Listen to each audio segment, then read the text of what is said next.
Hey everyone, my name is Andrew Davis, and you are watching Conversations in Pop Culture.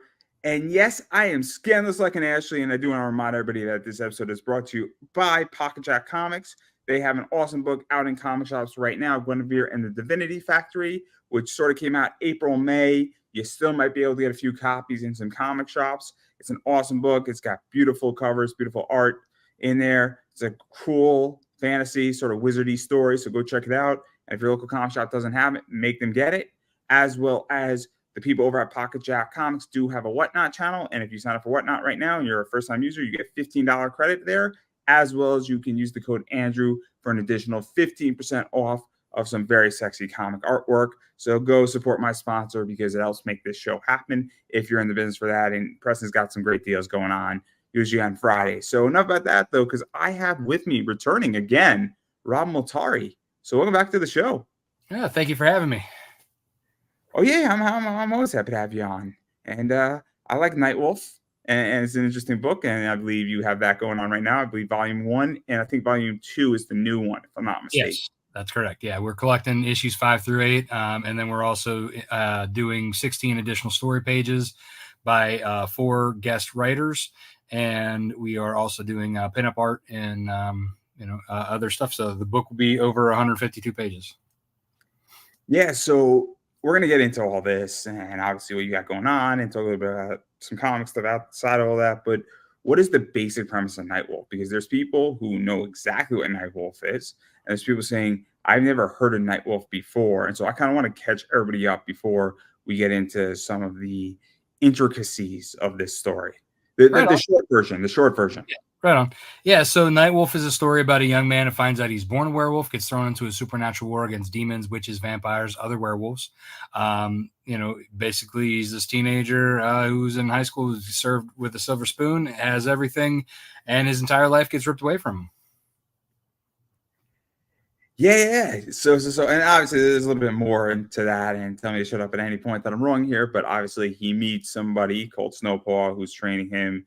And then there's, I think, another, werewolf or Monokai, I think it's called, that's also out there fighting the Dark Covenant. And then his girlfriend gets kidnapped. And there's a complicated battle going on. And there's more than one front being fought in this whole situation.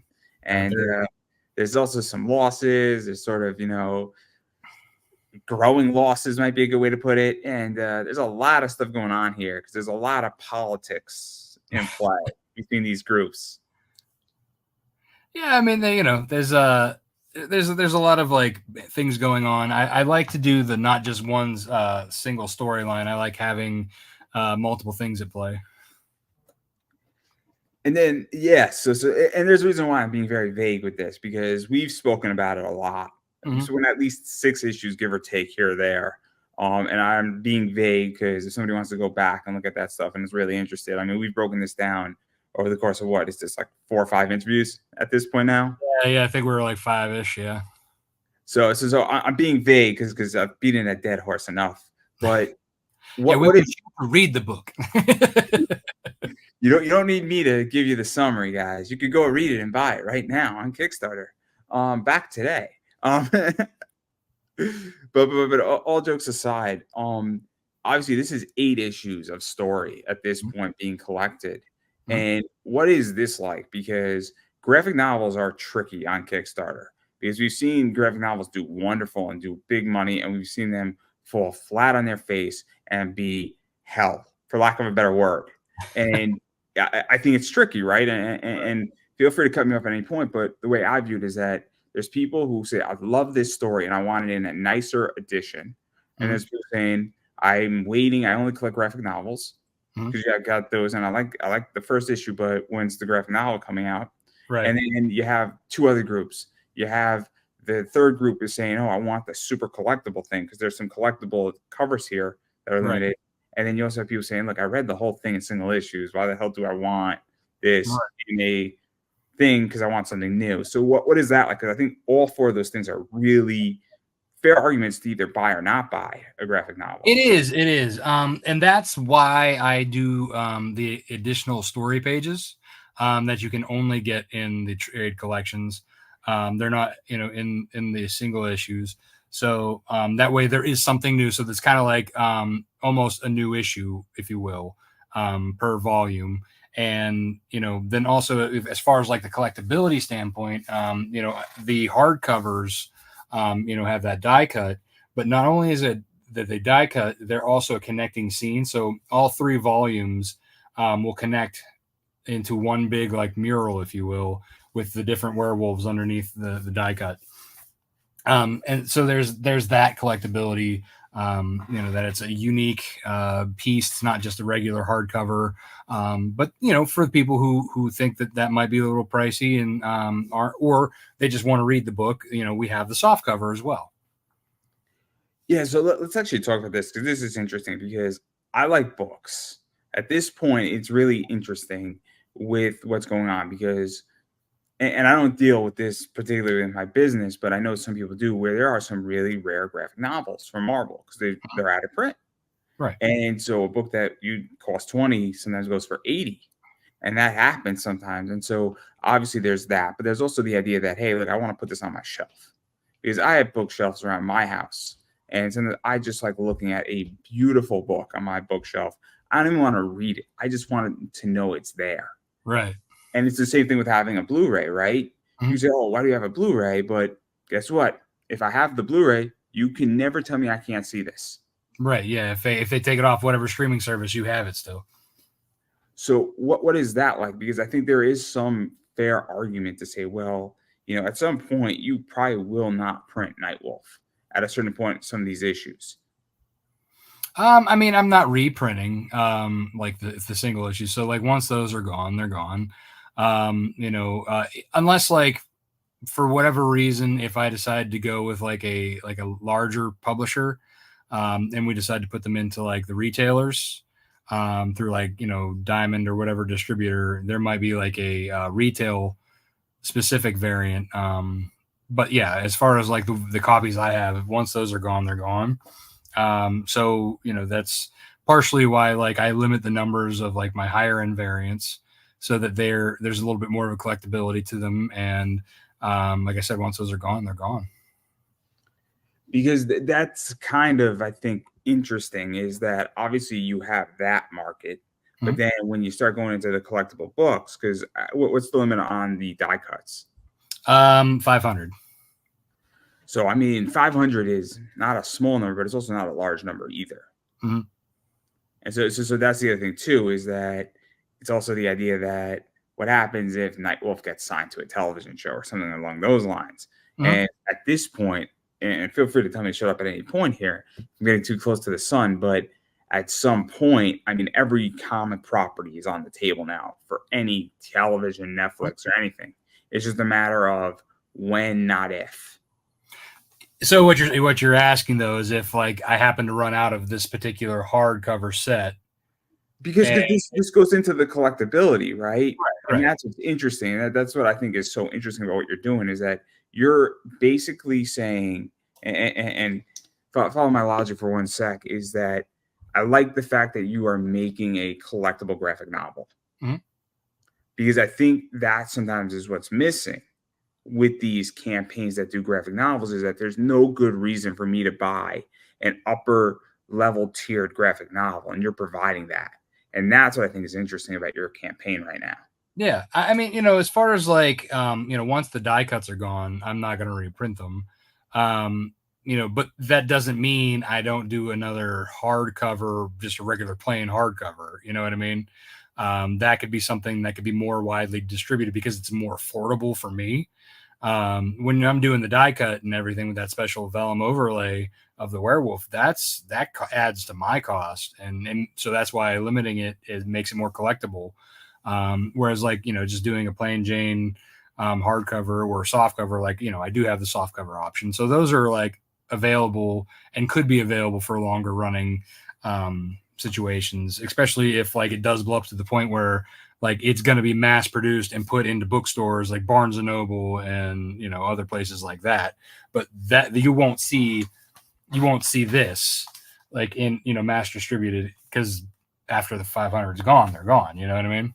So let's actually talk about this though, because this is interesting as well, where And I'm curious how you feel about Kickstarter, where I feel that every Kickstarter now needs a hook, and you need things like that die cut cover, or you need foils, or you need some weird way how to do something. I don't know exactly the words here, but like you have to earn my money at this point. Yeah, and I think that's like why like the average spend on a Kickstarter campaign is higher than, like people who typically spend $5 for a book at a comic shop or a retailer or whatever, they're not particularly like going to, unless they're like avid collectors, they're not going to Kickstarter to buy these like, upper tier premium, limited editions, because that's really what Kickstarter is. If done properly, you're basically getting a premium product, at a very limited, print run.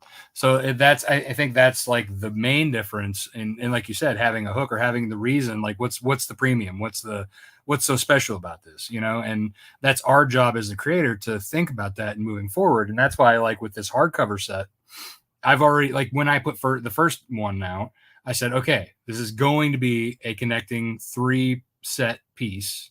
And then eventually when the third volume comes out, I'm going to have slipcases to slide them all in together.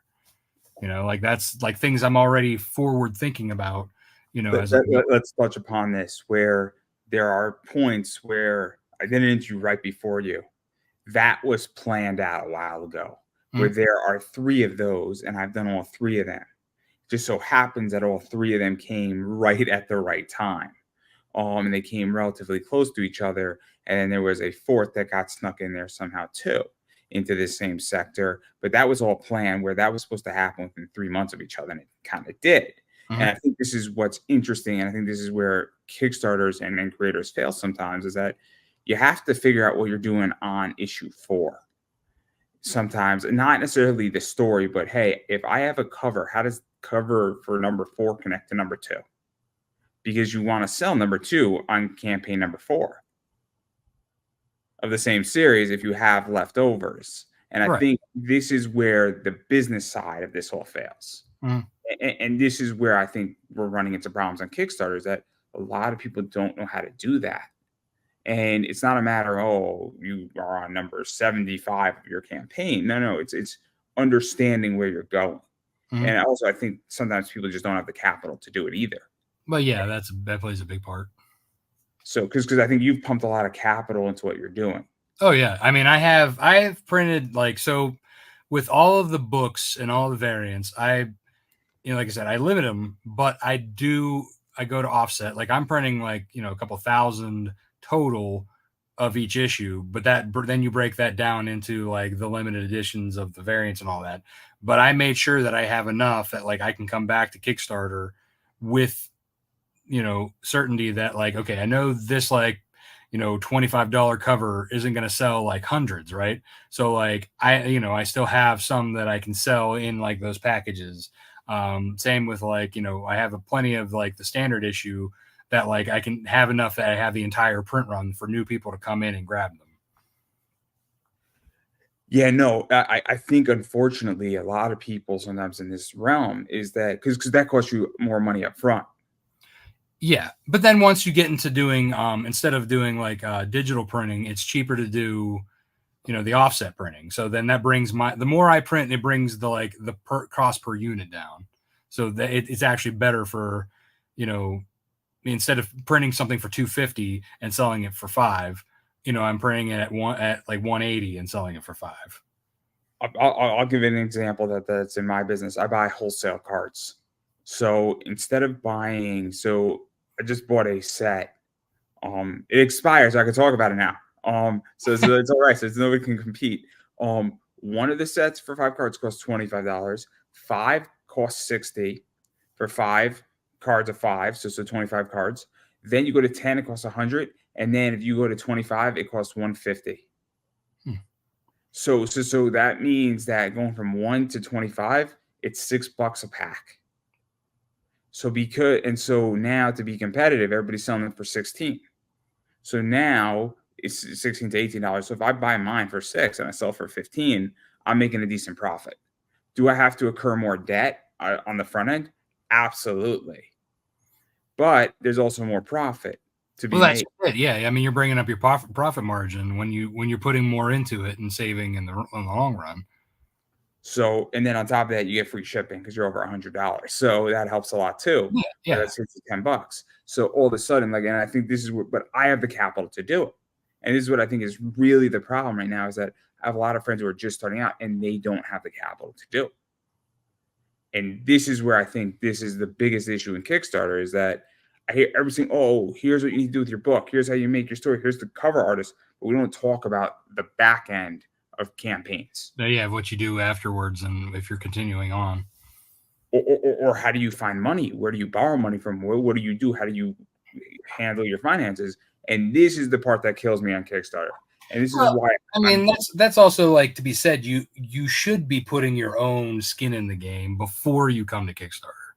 You know what I mean? Like for example, before I started running Kickstarters, I paid for the artwork and all that to be done for like I did my freelance web design, graphic design jobs, right? That's outside of Kickstarter. That's money I made previously to make the art and put the book together.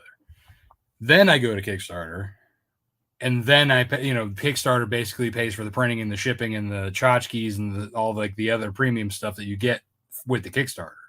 You know what I mean? So like I'm already like in the hole starting out.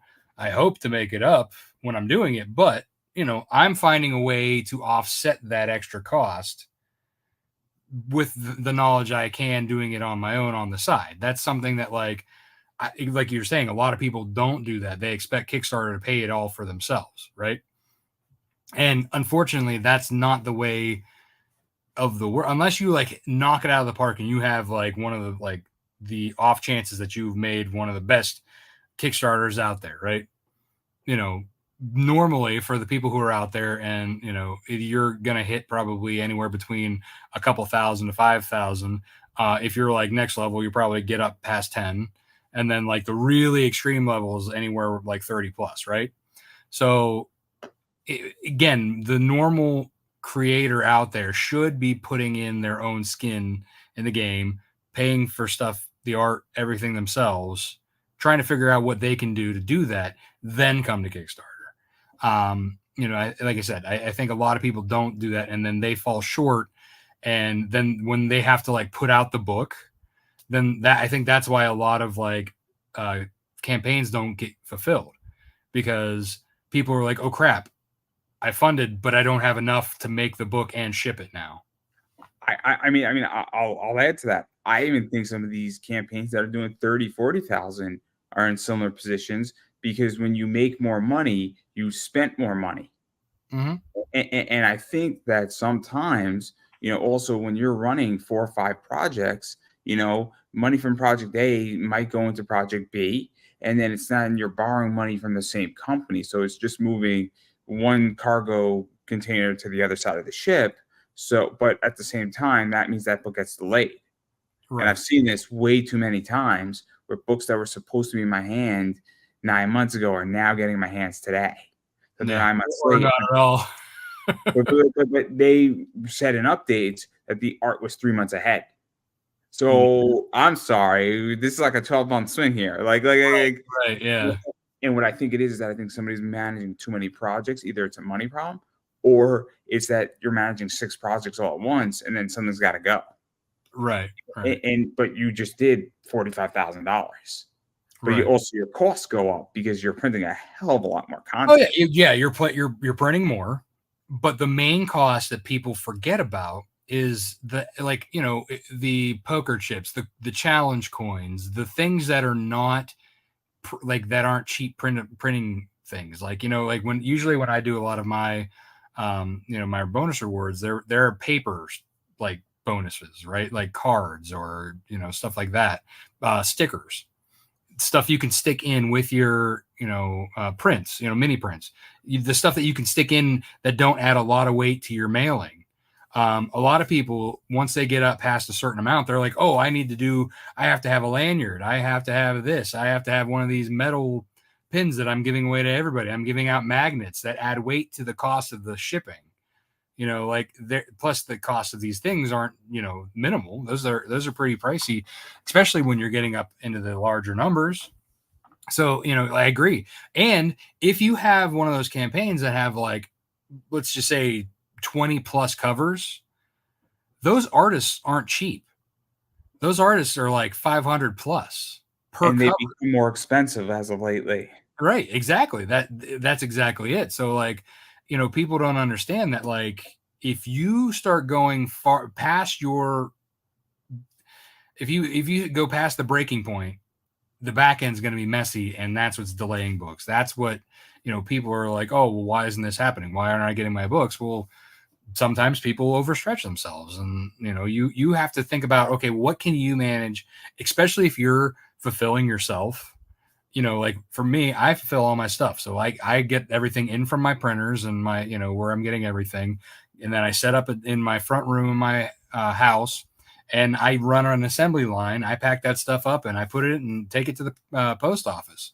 Like if you have like, 1,000 people backing your campaign and you're making like over 100K and you're doing it all by yourself, that's a lot of work.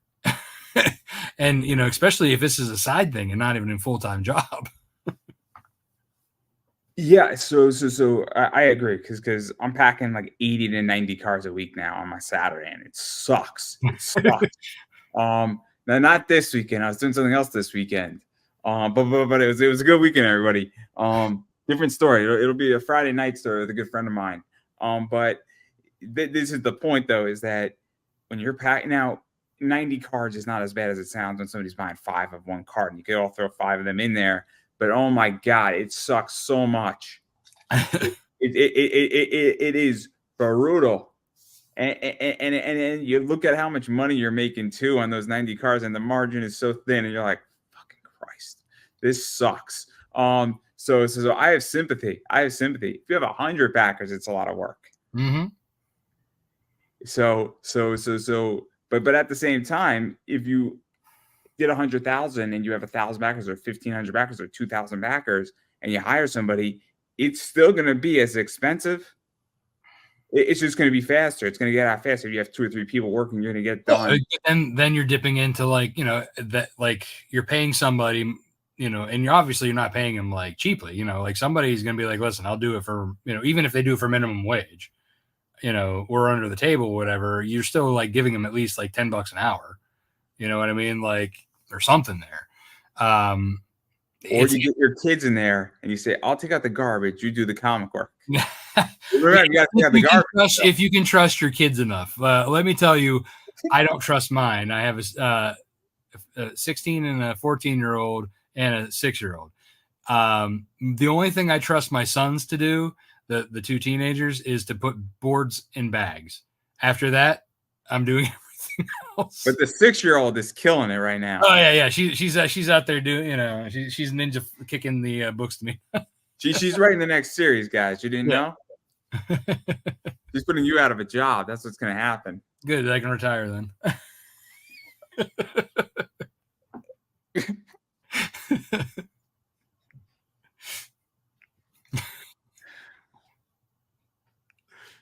God, this is terrible. That's so terrible. I figured I could get away with that joke. That's why I made it. Nah. No. But like, this is the part, and I don't understand. I'm really curious. Your position is that I don't know why this is not spoken about, because every single comic book show on the internet in Kickstarter talks about creation, promoting people's campaigns, but we don't talk about the back end. Oh yeah, never. And I don't understand why. It baffles the fuck out of me. I'm genuinely confused, because all I want to do is talk about the back end. All I want to do is talk about your money and how to make you more money and how to manage your money. Like, genuinely, that's it. Because it's operations and logistics. That's all this is. And I'm getting, I guess, agitated as a fan of Kickstarter that this is just so broken. Well, again, it goes back to creators are typically artists or writers, right? They don't normally have a background in business. They don't have. They just think that they can take their creation and put it out there and hope that, like, it'll all work out in the end, right? But when you are a creator, especially a self-publisher and you're putting these books out, and if you're like paying, like, in my case, I'm the writer, I'm paying for the art, but then I'm doing everything else. Like, this is what I say at like Comic Cons when people are like, oh, you're just the writer. I'm like, oh no, I put the books together, I letter them, I send them off to the printer, I do all the fulfillment, I make my website, I do my You're the art director, art director, salesman, marketer, everything. Like, I am the doing pretty much everything except for the illustration and colors. And so that's basically what we have to think about, is not only are we being the creator and we're running the book and all this stuff, we have to think about it as a business and think about how, with your business hat, what you can do from not taking out of your pocket anymore. Once you get like that pocket money seated, you should start to be able to see it rotate and then be able to like get bigger and bigger and bigger. And then you can either invest back into your next project or into your business to grow your business. And that's something that I've been able to do, going like between Kickstarters and going to Comic Cons. I've been able to grow my business and continue on doing this for the last 7 years. So it's interesting, right? Because what I do in my eBay business, and this is related, but it's also different, is, I have a philosophy of first dollar in, first dollar out. So if I borrowed $1,000 and then I turn that 1,000 into 1,500, the first $1,000 needs to come out, and then the $500 is there. Now you can choose what you want to redo with that and what you want to do with that $1,000, but it has to come out. Mm-hmm. So when I run my eBay business a certain way, where there are two methodologies, and I think this is the methodology that should be done on Kickstarter, and it kind of goes to you a little bit. What you're saying is that, great, you put $6,000 in. No matter which way you cut it, you're going to have to take some type of loss somehow. Mm-hmm. Most people are going to have to do it, whether that's money you earned or you hustled for it, but you gotta get a seed fund in. Yeah. Then if you make $8,000 on your campaign, you pay for all the printing, all the art, you have a choice on what you want to do once you get first dollar in, first dollar out. You could cash out, or you could start paying yourself back a little bit of that money that you borrow from yourself, and then slowly grow it till you get to your whole 6,000 is paid back, and then you have a free shot and you have free seed money. It might take you 6 Kickstarters to do it. I don't think people want to do it that way. For sure. It's not something that's going to happen overnight. Unless you, like I said, unless you were like that lucky star that somehow you blow up. What I'm describing is the debt-free way how to do it. Mm-hmm. It's slow. You're going to be the tortoise. It's going to be ugly, and it ain't going to be fun. I think nobody wants to be the tortoise. Nobody wants to be, but that's the majority. But everybody's trying to be the hare, but they're not the tortoise, because if you go to the tortoise and you do that to 6 Kickstarters or 8 Kickstarters and you have a debt-free business, all of a sudden everything you make on your 7th or 8th campaign now is gravy. Mm-hmm. And then you could really reinvest it, but you put no risk into it. It's just you're going to be slow as fuck.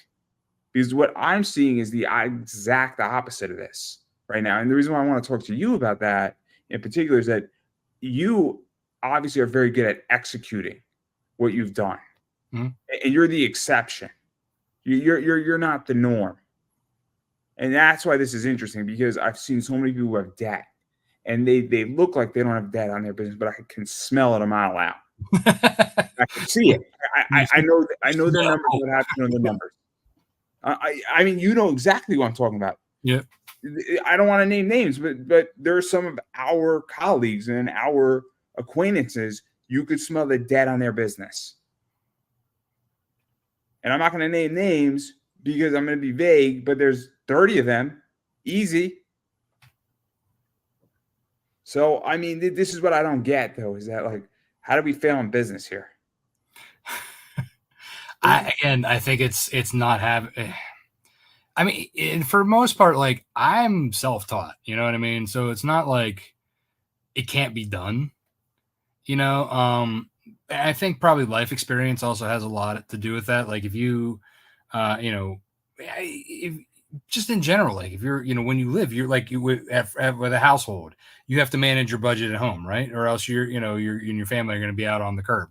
It's, it's the same kind of concept. Is like when you're saving to do something, but you also, want to get the equity in your home and your car, you know what I mean? Like, you still have, so much that you have to figure out, but you have to put the numbers out there. You have to, can't just be the art guy. You have to work with the other side of your brain and do the numbers too. You have to do the math. Fair enough. Fair enough. Did you also feel though that on Kickstarter right now, and part of the problem, because do you think this is a new problem or do you think it's an old problem? Because I'm not too sure what it is actually at this point. Because and I'll tell you my thought. I don't know if it's a new problem or an old problem, but I just think the problem is more visible now because money's tighter. Yes, And that you hit it right on the head there. It's always been the issue, but when money was given in free and clear, people were spending more.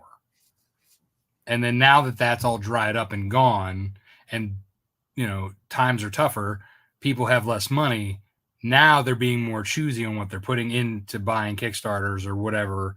So then people who expected that their campaigns were going to be funded like they have been in the past are now starting to be like, oh, well, why am I not making this much? Why am I not making this much? It's funny. I actually challenged somebody to an open discussion. I said, I'd love to discuss this with you, where they said, oh, I think creativity is stifled.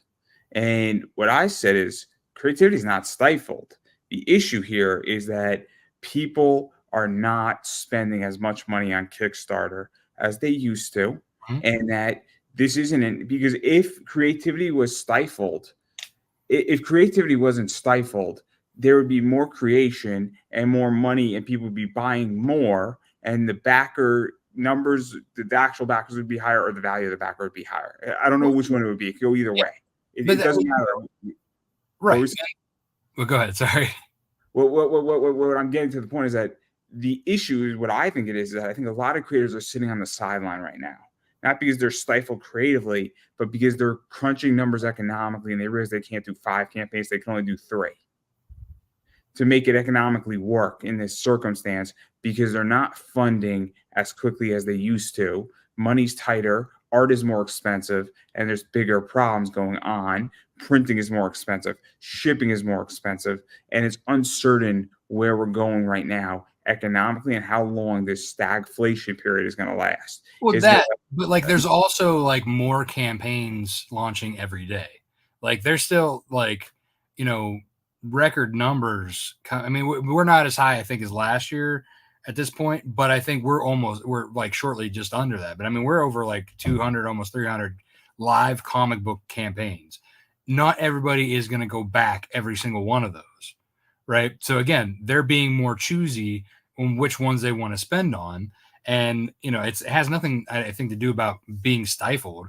It's really because there's so many out there. People think that, that there's plenty to do. Like they just have to they don't have the money to throw at everybody, but they think because they're on Kickstarter is going to bring the people. Kickstarter is the venue, just like a wedding venue, right? You got to invite the people. Yes, exactly. You have to send out an invitation and they still might not show up. Right. That's just it. They're like, oh, I don't, what? I'm not traveling all the way to, Florida from Pennsylvania for a wedding. You know what I mean? Like I'll send maybe like a thank you for the invite card. I'll send a $50 check with I can't make it. But even some people are just like, I'm just going to RSVP that I can't make it and not send nothing. That's what's happening here on Kickstarter. No, you look at me. I mean, I'm being really selective on Kickstarter right now. I mean, I'm being massively selective because I'll be really honest. I got a lot of shit. To read. Like I'm at a point where I got a lot of shit to read. Mm-hmm. I'm running a business. The economy is a fucking nightmare. I haven't even opened up half this shit. I'm sure you saw my post like a week or two ago that with a pile of unopened Kickstarters I had. I mean, I was at a wedding this weekend. I had a great time, everybody. That's the Friday night story. It's gonna be a fun one with my friend Keenan. But I'm saving it because it was great. But the point I'm making is that I got Travis Gibbs' Cthulhu Invades Neverland. I haven't even opened up that yet. I got to read that graphic novel. I have other things I have to read. I have to read the Cherry novel by Larry Welch from a year ago. Mm-hmm. I haven't even touched that. So why would I be backing shit when I have so much to read? I think that's it too. Like so many people were backing so much, and if they're in the same boat as us, when we have a lot of like back catalogs of stuff that we haven't even opened. Like, that's the other thing. And I think too, like, as you mentioned before, that like people are, getting the first issue and then maybe waiting for the collected edition because one, they're running out of space. They're running out of, room in their long box, right? So they need maybe put it on a bookshelf instead. And because they're being more choosy about what they're backing, they're saying, okay, well, instead of backing all 5 issues, I'm going to just do, I got the first one, I liked it. Now I'm going to wait for the collected edition and then pay one-time shipping. It's that. It's also the idea that, I'll be really honest, I mean, I just don't know where I'm going to put my shit. It's very simple for me. I mean, you see it back here, right? And also, it is right now, sometimes what happens in my world, and this is going to sound messed up, but like, I buy a lot of comics and it's kind of one comes in, one has to go out. But if nothing's going out because it's just a slow time period, and I'm having a hard time selling books right now. I'm having an easy time selling cards. I can't keep enough baseball cards in my eBay store right now. And it's like legitimately they're selling out and they're sold out before they even arrive. It's an awesome problem. I'm running a negative merch position right now, which is unbelievable. Now, unfortunately, a baseball card, maybe I make $1 on them, $1 a card. Yeah. Well, but that makes sense because baseball, sports in general, is going to sell more stuff and paraphernalia than like comics. Comics is a niche, and then especially indie comics is a niche, and then indie comics. So we're a niche of a niche of a niche. I will grant you that. So I'll rephrase. Right now, the hottest stuff is the WNBA. Mm-hmm. That is outselling anything I have in my store. But it's the WNBA is just the hottest thing in sports right now. Then the second hottest thing right now is home run hitting Pete Alonso, Aaron Judge, Juan Soto, because everybody loves the Yankees. And when Aaron Judge is hitting home runs and he's slaying it, that's great. But then you got a guy like Ellie De La Cruz that does well. But the Oakland A's are not selling in my store. Like nothing against the Oakland A's, but so I agree because that's going down to the niche of the niche of a niche at that point. Yeah. But autograph stuff in sports is killing it right now. But the NBA in about 3 weeks from now is going to cool off. Well, yeah. But baseball season is heating up, so it's just like. But then you get the stupid cards like the raccoon running on the field, and they made a card of that. That was brilliant. $11 a card, everybody.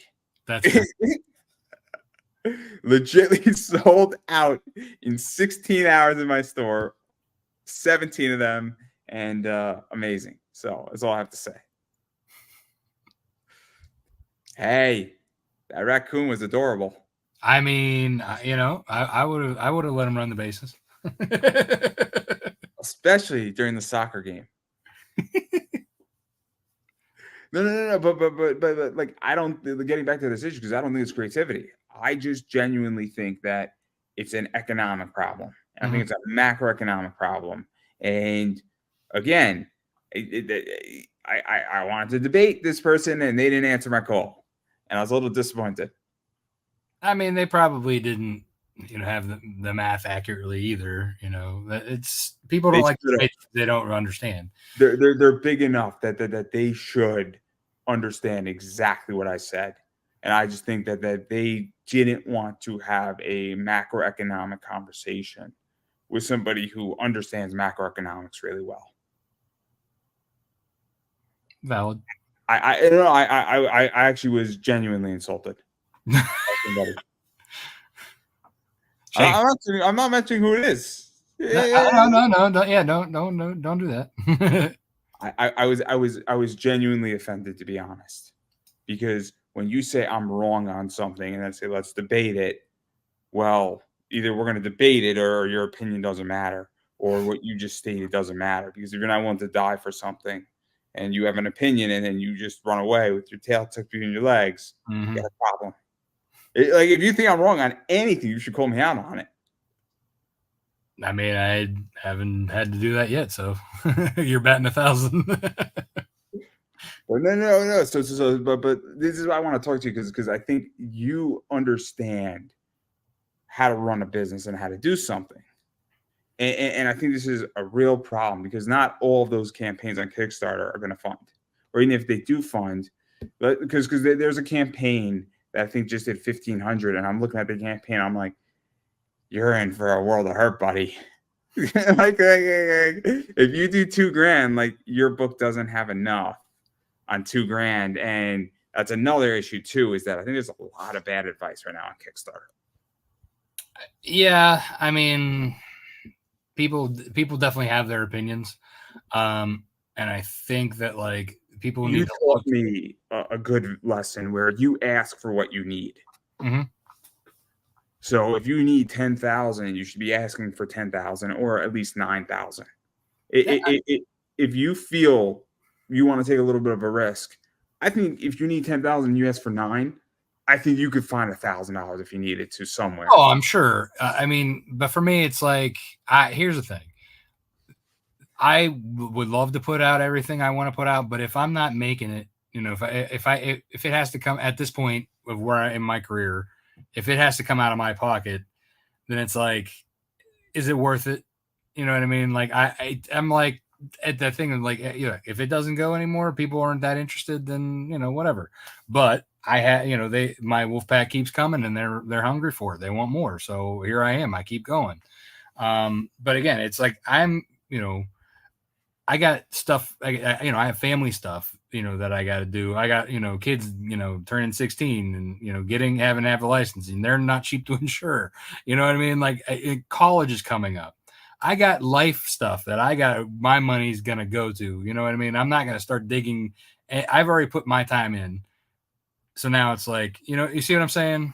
So let me ask this, because if there was an opportunity, and I'm going to be very honest. So I've obviously gone through an expansion in my eBay business. So I pumped a lot of money in.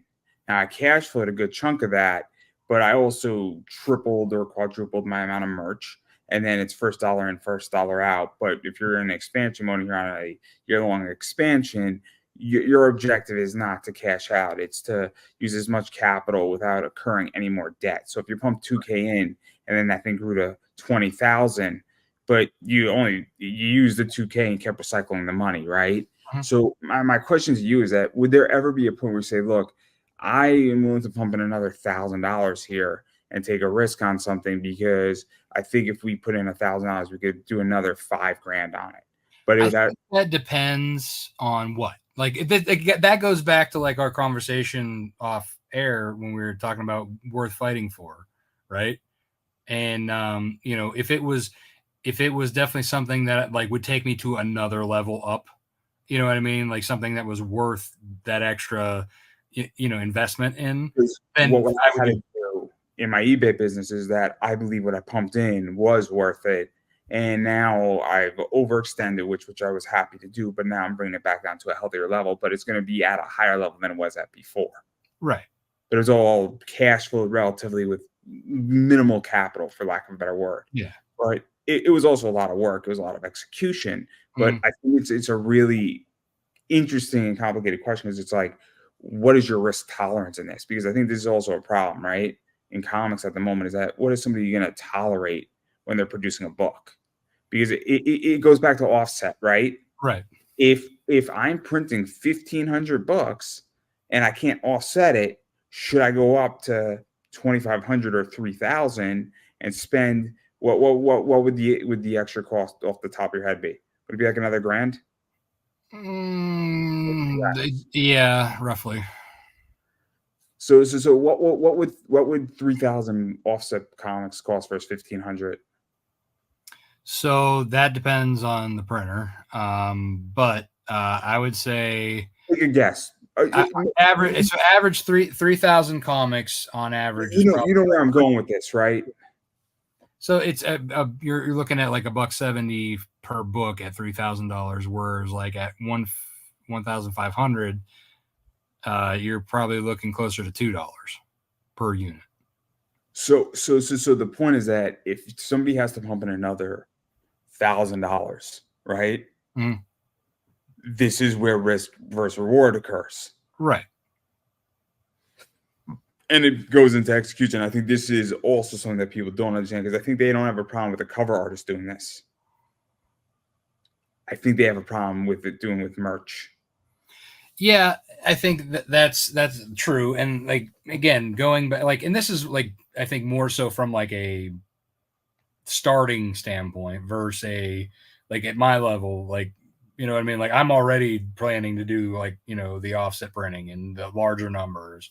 But like a lot of people, like we were saying, who are doing this for the first time or who have just started, or, you know, they're probably still thinking like the low print run numbers instead of looking ahead, that saying, oh, well, I'm going to need stock. Because if they're doing print on demand, that's like almost $3 per book that they're printing. You know what I mean? Like, that's, or even more, depending. Do you also feel that it's an issue of, do I want stock or do I want credibility? Because I'll throw a name out there. You get John Royal.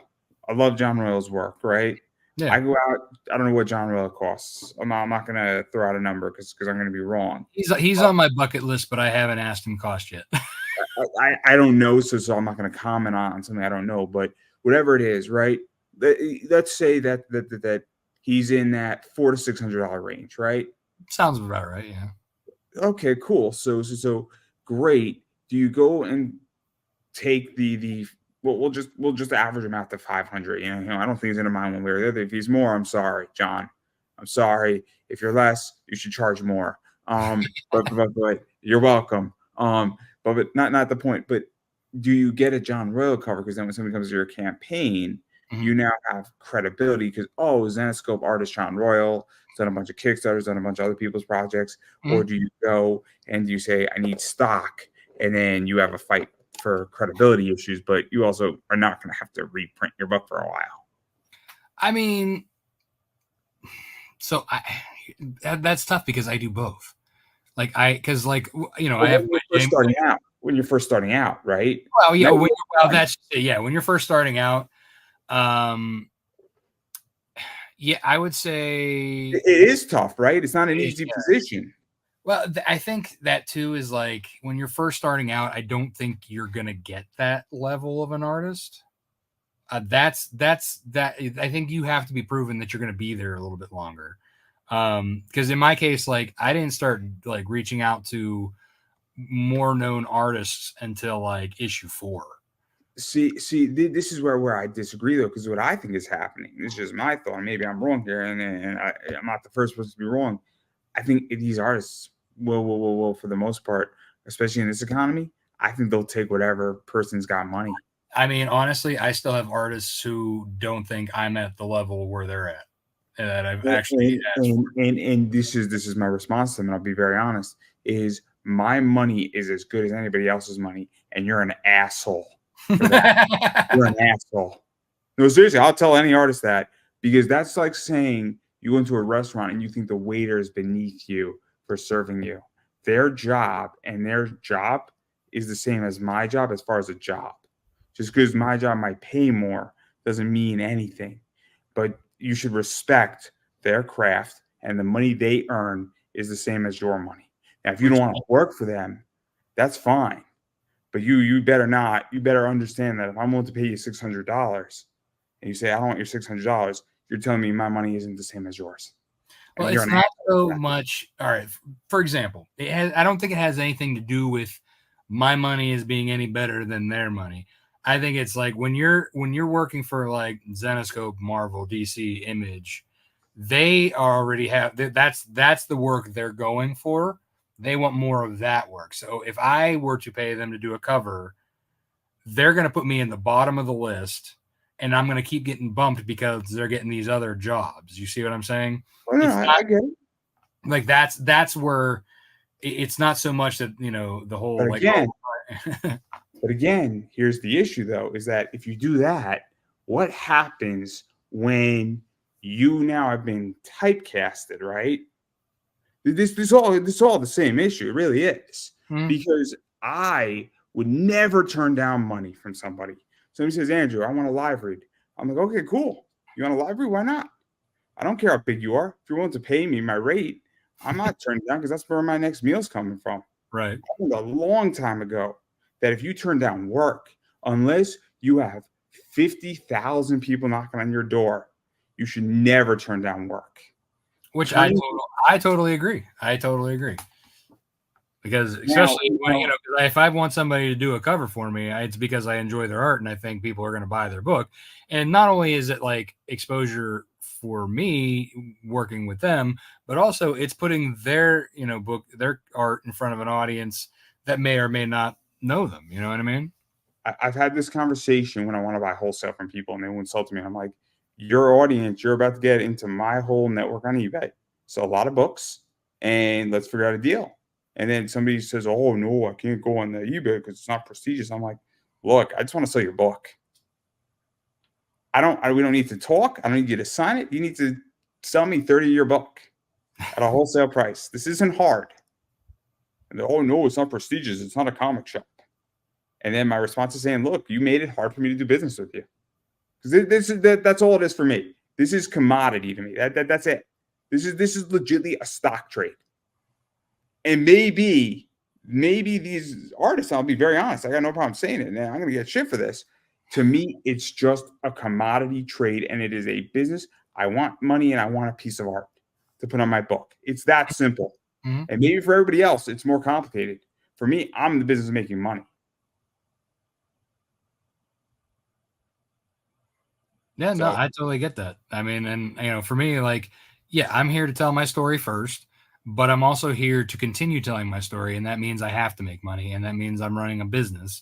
So, and when I'm hiring my artists, like, yeah, I will, make sure that it's going to be the best it's going to be, and I'm going to try and work with the best that I can get, and so if I'm going to go higher up that like creator level to like get somebody that like has like a great style, great recognition, I'm going to go there, and I'm going to, but if you ghost me or if you keep pushing me off, well, then, that's your loss. Cause that's money that could have been anywhere. The Undertaker said it best. The toes you stepped on the way climbing up, you have to remember they're attached to the asses you have to kiss on the way back down. and it's an amazing quote. I mean, it's valid. Because again, I don't care how good you are. If you're climbing the ladder, there is going to be a point where you are climbing down the ladder. Mm-hmm. Because the ladder does not go up forever. Right. And there's been plenty of artists who you're like, why are they on this book? Isn't that sort of beneath them? Weren't they on Marvel 3 years ago? What happened? Well, I mean, but then that's also look at is that why they're not, they don't want to be like, oh, why is he, somebody up or on that upper level, like, oh, what are they slumming with this guy for? Like that's that might be part of what their mentality is when it comes to, to that. Again, in the great words of the great philosopher John Cena, no opportunity is beneath me. He was in the Barbie movie, guys. He was in the Barbie movie. So we should all take a position out of him. He was our merman in the Barbie movie. Well, I made a lot of enemies tonight. I can tell you that. He's like, you can't see me. He was a merman. It was great. It was beautiful. There's tears in my eyes as I was watching. He's on Logan Paul and he's saying, no opportunity is beneath me. And that's my philosophy. And I understand that and I get the artist component of it. I get that completely. My response to all those people is no opportunities beneath me. And it has served me well in my life. And that is how I run. And if whatever's working for everybody else, but we don't have to dive too much into that. But it again, artists have done that to me when I wanted to book them for something. And my response has now been the following: is no opportunities beneath me. I wish you the best of luck in your future endeavors. That's putting it lightly. Oh, no. Absolutely. It's just the standard job position. This is my favorite. I wish you the best in your future endeavors. No opportunities beneath me. And that's how we roll. But not for Rodney. Rodney has many opportunities. And a lot of them seem to bite him in the ass. The Night Wolf is what? Going to be 12 issues? Yeah, well, this story arc is 12 issues. Yes, it plans to continue. I mean, you're doing this, and then you're gonna kick off what, issue 9 in what, like a few months? Yeah. Mm-hmm. So let me ask this actually, because I'm curious, getting back to story, because I've been wondering this actually for a while now. Before we got on a massive tangent. It was a big one, wasn't it? It was important. A lot of shit happened in that tangent. There was relevant. I think it's actually a productive. Yeah, that was very good. Yeah. Not. I mean, you look good. I look bad in that tangent, but I don't really care. I'm wearing a New York Mets hat, so I can get away with anything. I didn't put a puppet on my hand because if I did, that would be really good. Lizzie McGuire's not old enough. And we could go into a basement, but Dr. Dre is not there. I'm on an Eminem kick right now. I bet. I get that. Anyway, I will politely stand up anytime you want me to. Will the please, Slim Shady, please stand up?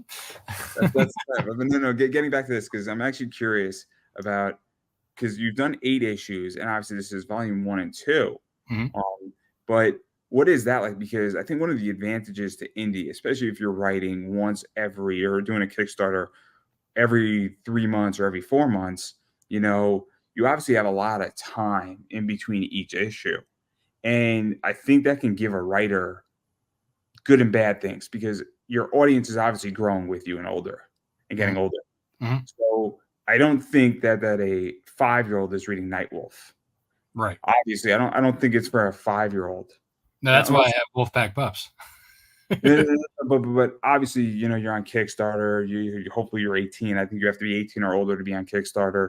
You need to have a credit card or a debit card. Right. But even if somebody comes in and they're 19, what is that like? Because you've been doing this for what, 2-3 years, or is it longer with Night Wolf? I don't know on Kickstarter. Yeah. Since 2019. So 5 years in. So obviously from issue 1 to now, your audience has grown older by 5 years. A lot more shit's happened in the world. Mm-hmm. I hate to be a pessimistic person here, but I think the world's gotten a lot more complicated and a lot more cynical, for lack of a better word. Mm-hmm. And how has that affected your story? Because I feel issue 1 was adult, but I feel like issue 5, it was kind of stepped up, and it definitely got darker and more serious. And what is that like? Because if somebody was reading it and they started at 19 and now they're 24, they've obviously seen a lot more of the world. Mm-hmm. What is that like? Because I don't know if that affects how you write Night Wolf. Well, the 12 issues have already been written. They're already done. If anything, the only thing I tweak is like maybe dialogue. Just because as a more mature writer, I think there's things that that hit me wrong whenever I'm lettering it. I'm just like, ooh, you know what I mean? Like, so I might update that a little bit. But the story hasn't changed. The goal hasn't changed. So that is basically how it is. Yeah. However, I was sorry. I was going to ask if even the art or what you had envisioned for the art might have changed, because clearly I think art has gotten better in the last 5 years. Well, I mean, that's no disrespect to like issue 1, but issue 8 is much better art wise than issue 1. Oh, of course. Well, issue 1 started off. So Carlos, it's not a knock at Carlos. It's just because people. Well, Carlos left in the middle of issue 1 and came back in issue 4. So like there's like most of issue 1, 2, and 3 is done by Bakuman Studio, who took over for Carlos.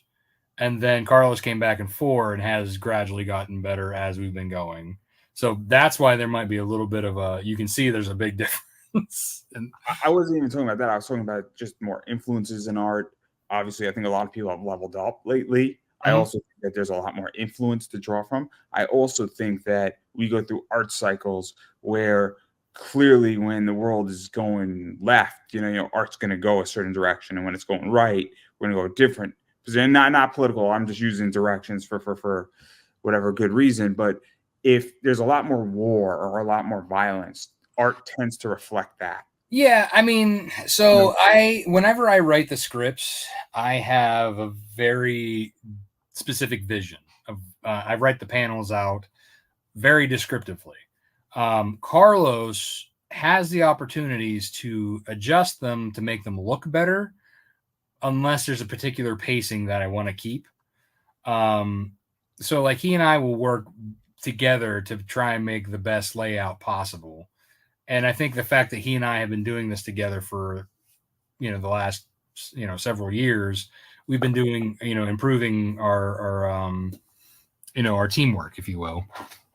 And then of course, Gat, with his colors, like just knocks it out of the park all the time. But then where like with Snowpaw, I'm writing Snowpaw on the fly, every issue because, it wasn't pre-existing, a couple of years ago. So I'm, so that's like, my downtime is trying to figure out, what my next move is for Snowpaw, trying to finish that story arc up. And then also I'm forward thinking about, okay, well, I need to start getting back. Issue 13 of Night Wolf is partially written. I already know where I want to go with it. I just have to finish, so what I mean? Like I'm in between fulfillment, marketing, and everything else. And, with all the stuff that, putting the books together, lettering. And also having a life. Yeah, well, right, exactly. Yeah, and I'm not even talking about my full-time job or my family at this point. This is like my spare time stuff. That's the thing is that it's crazy, right? Mm-hmm. But the reason why I ask this is because, when you have something that's being released every 3 months, mm-hmm. you have time to tweak things. You have time to also adjust. You also have time to, I guess, elevate and even see how your audience is reacting. I mean, it's a weird thing where, and I sure brought this up to you, and I probably have, but the show Ruby is obviously it's Rooster Teeth. That whole thing with them selling off Rooster Teeth, WBD, Warner Brothers Discovery. But one of the cool things is that Ruby grew with its audience. Mm-hmm. So if you came in when you were 12 and then you're 16 or 15 and 16, you're ready for season 3 when it went dark. Right. And there's something to be said about a show growing with its audience. Well, I think that's kind of like where I'm going with Snowpaw, more so with Night Wolf. Like it was already planned that way, right? And then like after the 12 issues, season 2 will start, and it's going to be. I mean, he's going to have a harder time. Let's not even kid. Shit's going to happen by issue 12 that people are probably going to get mad at me for, like. But shit's going to get harder for him moving forward. His car gets destroyed. His nice, beautiful red convertible just gets destroyed. And it's like a limited edition Corvette, and it gets destroyed. And he loved that car. Right. And, it was his bed, the car, his family. But then with Snowpaw, it's planned to start, like the first story arc is for younger readers, right? So it's planned for girls. Anybody can enjoy it, but my initial reading and writing. You're telling me I can't read it. That's fine. I'll leave right now. I'm an evil offender. Look, if you haven't read it already, you're missing out.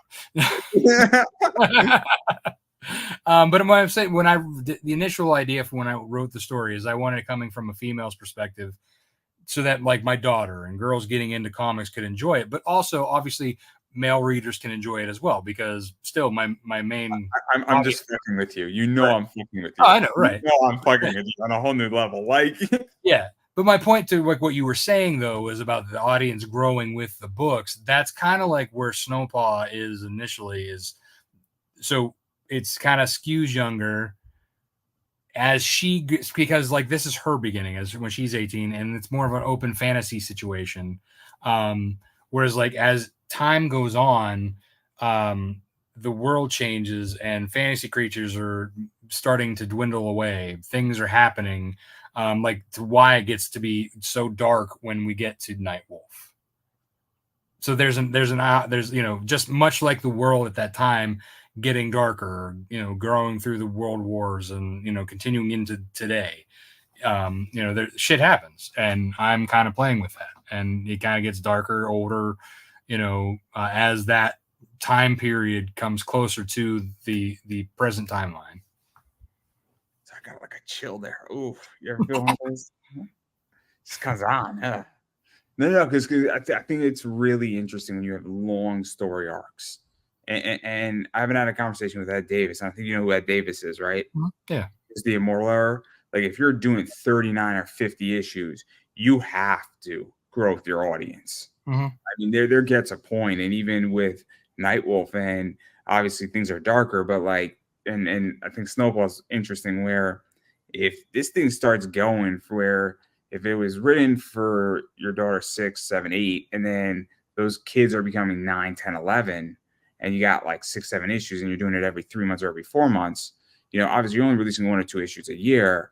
Like they're going to get a point when you're at issue 6 that your readership or who the book's intended for is 3 years older. Right. And there's nothing wrong with keeping it at that nice level of being, I don't know what we call that age group. But keeping it at a 6, 7, 8, you know, years old level. There's nothing wrong with that. Yeah. But there's also a point where you say you might lose some readers in the process. Look, I mean, there's I already like the second story arc for Snowpaw gets it, like shit hits the fan immediately. So like I already there's that like kind of safe haven for these fantasy creatures. Our beautiful Corvette yes, the beautiful Corvette, it gets destroyed in the second story arc. If I ever do a retail cover, it's going to be Snowpaw, and it's going to be her and her pink Corvette in the countryside. Barbie Ryan Gosling popping up behind going. And you're just going to see her, and it's going to be flipped on its side, and you're just going to see her crying, and it's going to be great. I can sell it to that cover so quickly. In fact, I'm going to order 200 copies, and every guest at my wedding is going to get one of those. You know, I'm going to do it too. It's just going to be really funny. That would be hilarious. Imagine I did that with, and everybody gets like a goodie bag of 3 comics, and it's all the indies, and you're gonna be like, "What is this?" I'm gonna film it, and you're like, "Oh my god, this motherfucker!" Like, and then everybody gets a shot at Jack. So it's gonna be great with an ice cream cake as my wedding cake. This is you're really just prepping me up for Saturday night with just stand-up comedy while I sit down.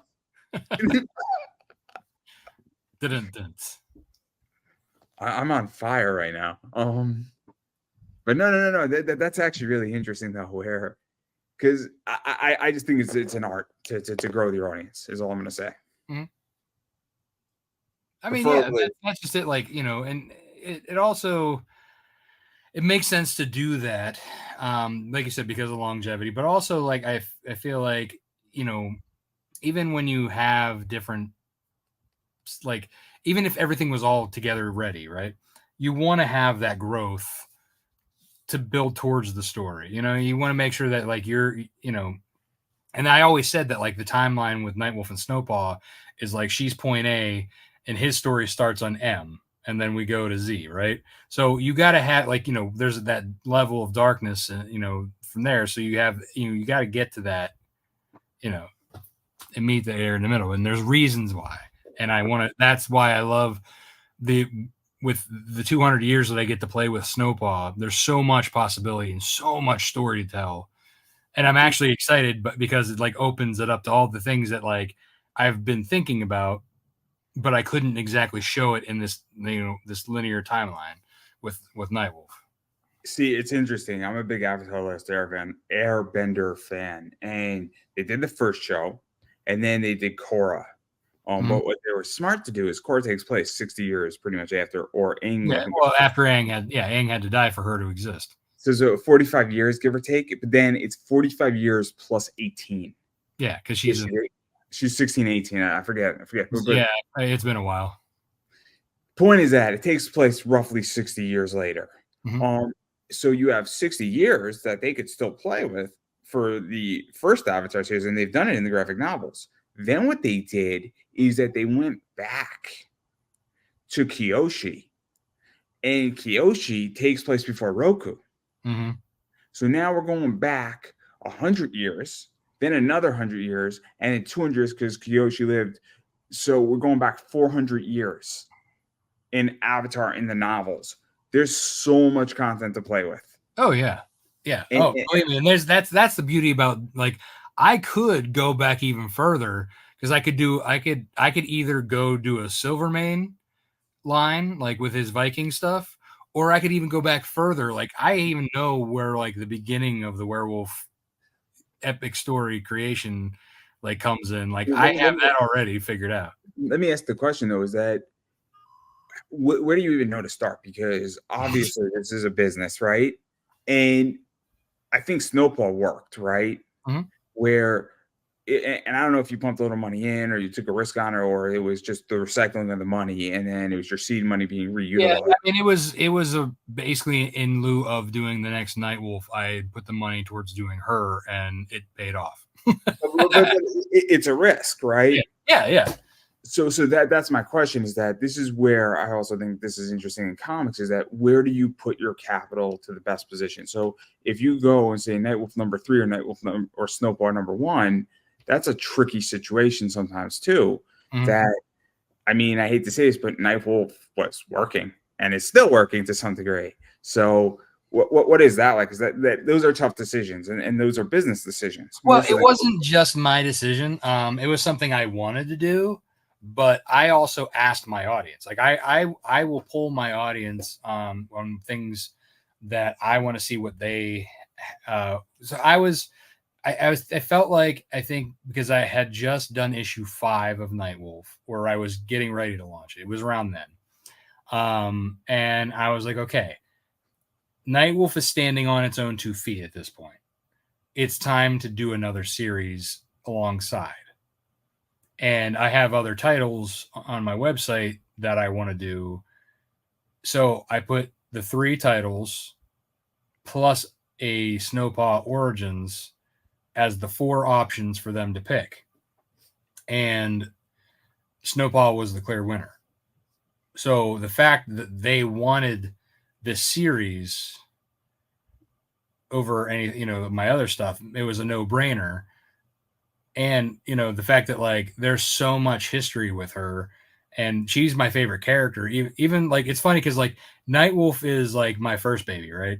And I love writing him and I love doing it. But, like, there's something, and I think I put like what I wanted her to be, like, I put more thought into it, because, like, I didn't want to just have like a modern like werewolf come in and be like, I'm going to train you how to be a werewolf, right? I wanted to put, I put so much thought into her, what I thought would be crazy and great to write for, that, like, she's like my favorite character to even write her, in her voice, giving her, I actually put a lot of thought into why she wears the kilt, in the leather. Like, I wanted to be able to, like, grow into it while changing.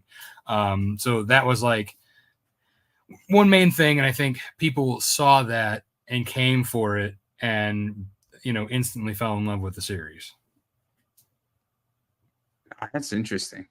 Again, I take risk all the time, and sometimes I'm okay with it, and sometimes it doesn't work. Yeah. So I understand. And you win some, you lose some.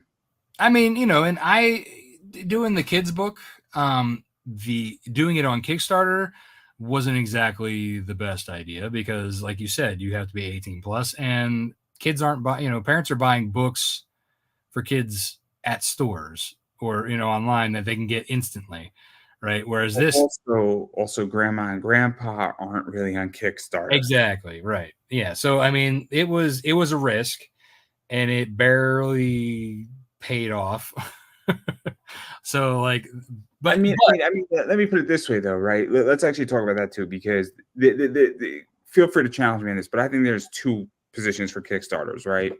So on a business level, mm-hmm. the idea is that you have that rare collectible stuff, which is, Night Wolf number 1, or the floppies, or even the graphic novel stuff, right, is kind of, I think, what you're doing. And everything is relatively paid for, but you're trying to get some shipping and some other stuff and recoup some of your seed money, right? Right. So is that a fair assessment of that in the short run? Yeah.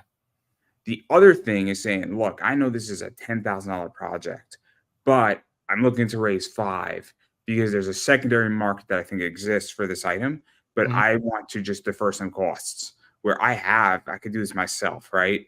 All by myself. You could have, I don't know if you could have done the children's book. I don't want to put words in your mouth. No, that would have, if that didn't fund, that was not happening. But you understand the theory of what I'm saying is that if somebody says, look, I have the $10,000 to do this, but if I can raise 5, it's going to defer some of those costs.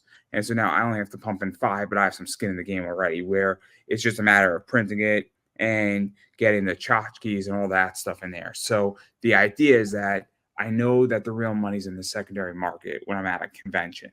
Right. But I just want to develop a product, and I want this product to expand my business into a different direction to be more friendly when I'm at a con, because dad wants Night Wolf and Johnny, his 6-year-old son, says, oh, it's a picture book. And dad wants to look good for mom and for him so that mom doesn't yell at him for buying a comic book.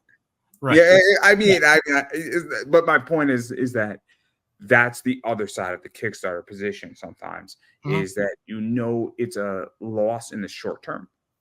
Yeah.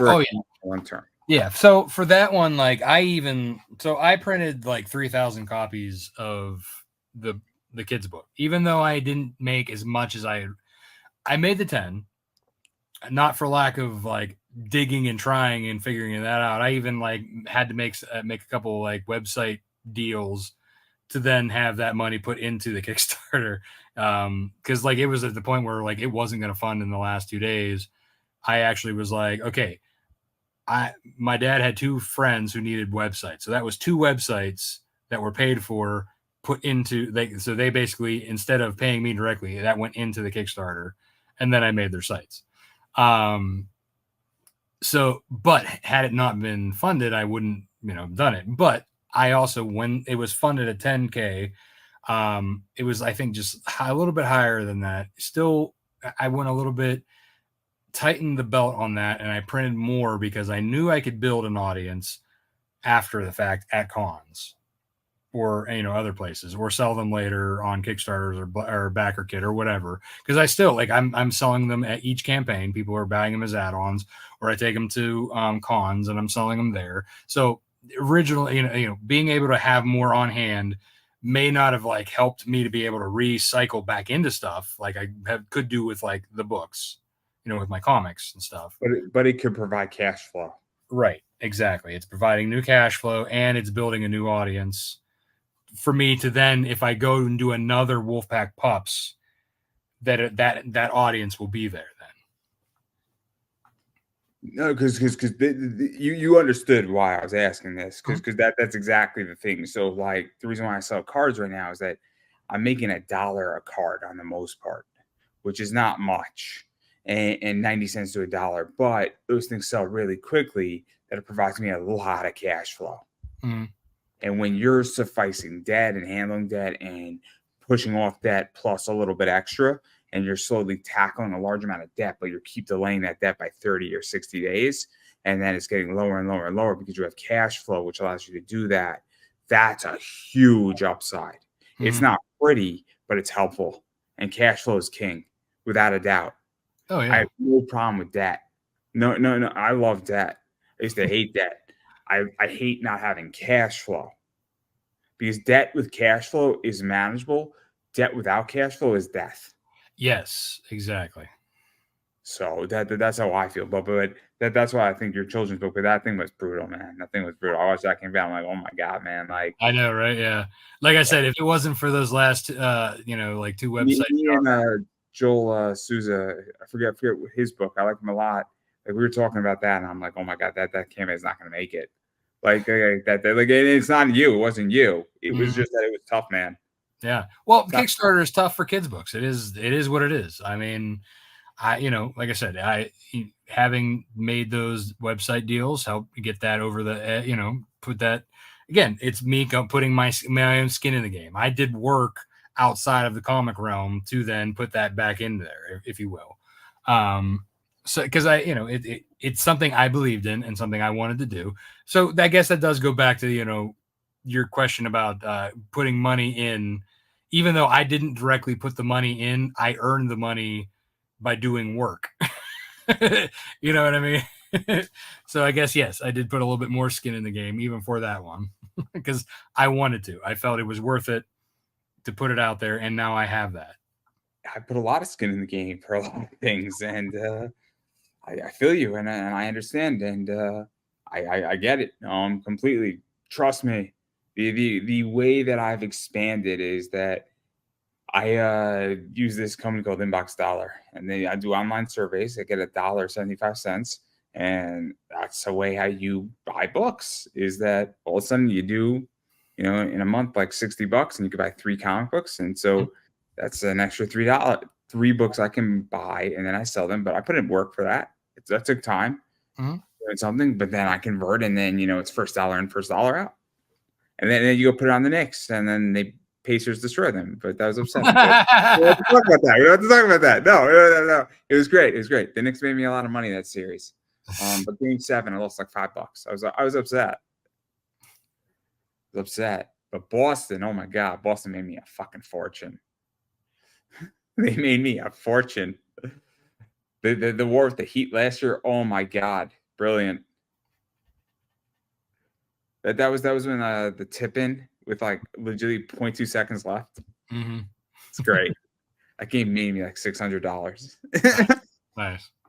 I was like, I'm gonna lose money. I'm like, I'm all right with this. I'm gonna sleep fine. And I'm like, oh my God, I spent a lot of money. But anyway, no. But I do want to talk about Kickstarter, because are you funded yet? Yes. Because that was also rough, man. This campaign took a while to fund. Yeah, but that didn't surprise me. So for my volume 1, I'm actually ahead of that campaign. So if you compare timelines, so I think because most of my audience comes for the single issues, right? This is for the people who particularly they want the trade, or they're like the collector who wants everything, right? So I kind of expected this to not be as far or as high as my previous single issues, but again, it's doing better than the previous. So let me ask this then, because this actually, I'm curious. So you obviously, how do you measure a campaign? Because I don't know if you can properly measure a graphic novel against a floppy issue, or even if you can measure it against all the floppy issues, like 1 through 8, right?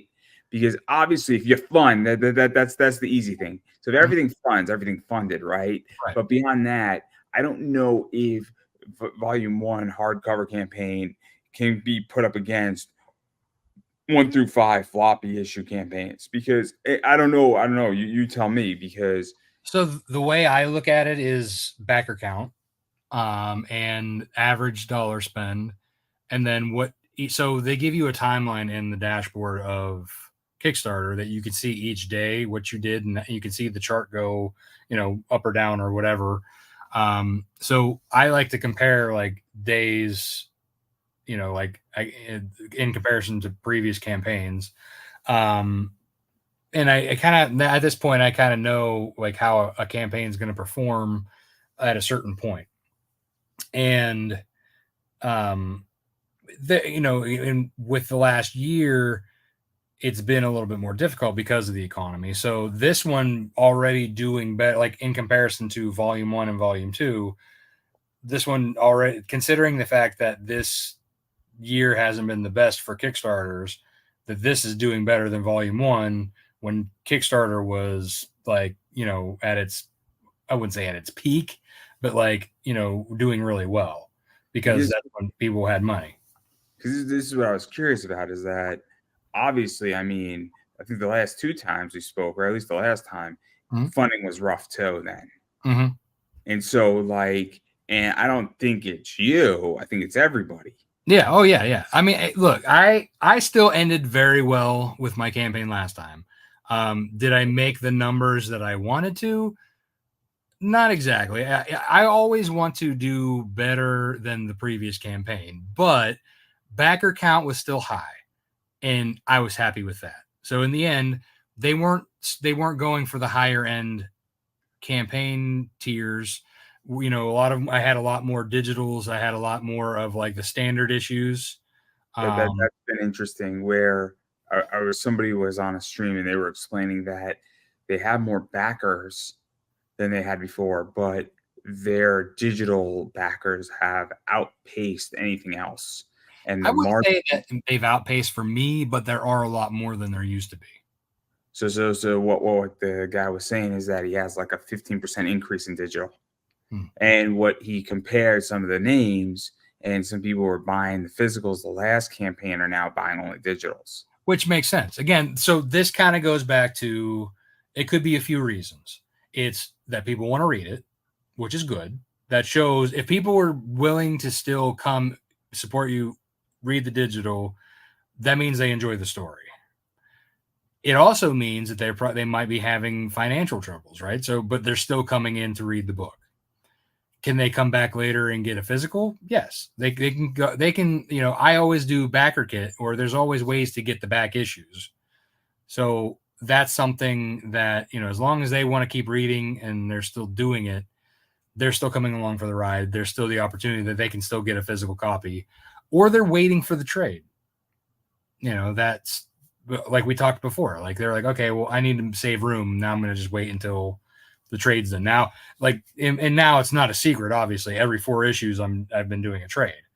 You know what I mean? So looking at like between like 5, 6, and 7, the issues, I think issue 6 and 7 were pretty. They both were really high on my backer count. And then issue 8 was a little less, but it was still high. But then again, it was like that was 8, so maybe they were waiting for the trade, or maybe they're waiting for another opportunity. You know what I mean? Or they're having financial troubles because, again, the economy is not great right now. Like I said, there's so many different things that could happen, go on, or whatever. Or as you said, my audience is getting older. I know for a fact that a few of my regular large spending backers, a few of them have passed away. And I found that out either due to a family member replying back to an email that I had sent, or saying, hey, my father passed away. He can't fulfill your thing. Please stop email, stuff like that. It's like, it's sad when that stuff happens. But I am thankful for the members who keep coming back and allowing me to do this. Because I'm happy with the amount of people coming back. Whether my dollar amount's high as it should be or not, it doesn't matter to me. As long as I have a different theory. Huh? I have a third theory that's also, I think, in play to some degree. Okay. I have become what is known as a disenfranchised Kickstarter backer, where part of the reason why I'm slowing down and backing is that money's tight, that's a given, or delays of projects and also unfulfilled projects without any communication. And so I'm losing faith in the system. And I don't think I'm alone. I don't. We look at people like Luke Stone with Fund My Comic or Fund My Indie. I forget the name, but either one it is, there are more rules and regulations on that. There's the issue that just happened on Kickstarter with the Stripe Not for Safe Work thing. So I really think that there's also that in play to some degree.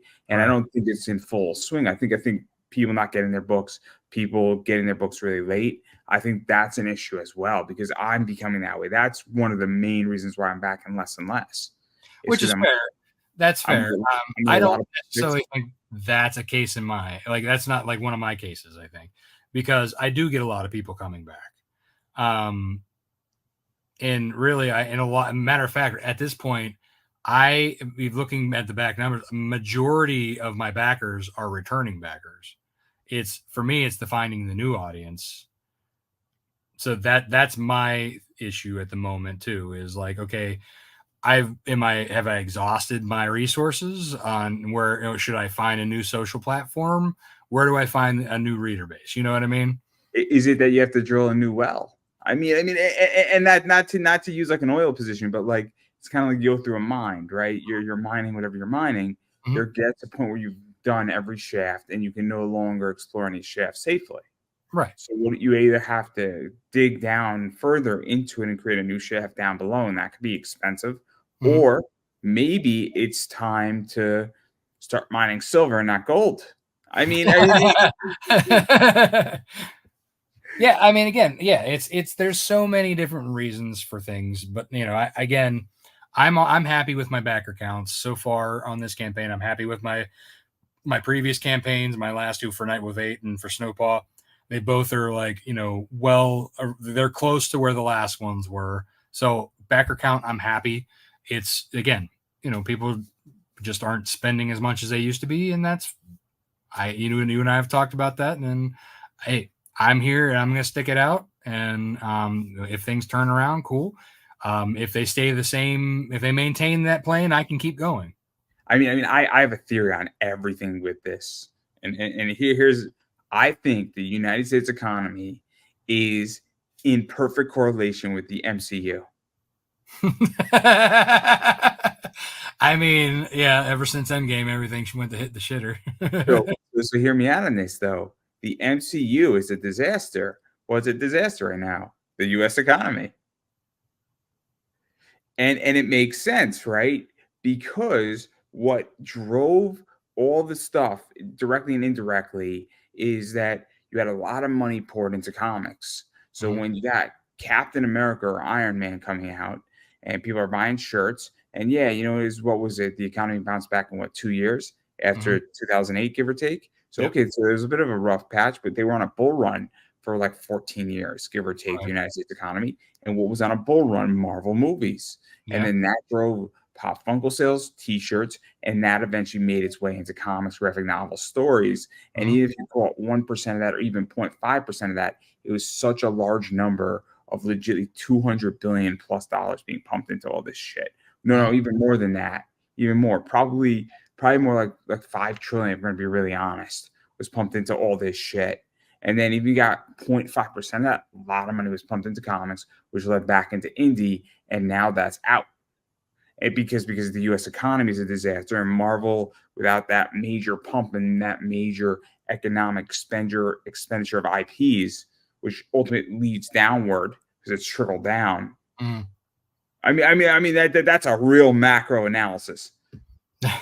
I mean, it definitely could be a huge part of it. That's for sure. So I actually think why we're all having problems in indie comics is because Marvel is not working. Well, And it's Disney needs to get the crew back together. no. I think what's going to happen. I think in about 18 months, the economy's going to turn around, and I think we're going to be on another major bull run again. That's what I'm hoping for. What did you say? That's what I'm hoping for. I'm hoping for it too. I think it's going to get worse. I think it's going to get worse before it gets better. I don't think we're going to see another 2008. I don't think we're going to see another. Was Reagan in the 80s? Yes.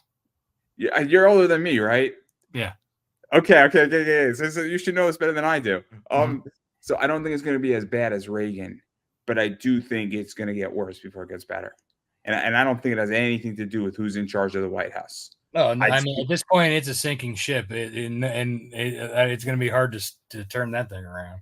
No. When you have a sinking ship, it's easy. You coat the top and you make a submarine. This isn't hard. It's called being innovative. I'm sorry that I'm here trying to submerge America to victory. Well, then maybe you should run so you can start making it as a submarine. I'm Because this is 31. the outside thinking that we need. I'm 31. I got 4 years to start going, and I'm absolutely gonna run on the Bull Moose Party. We're gonna bring it back. It's gonna be great. We're gonna go all the way. We're gonna go all the way.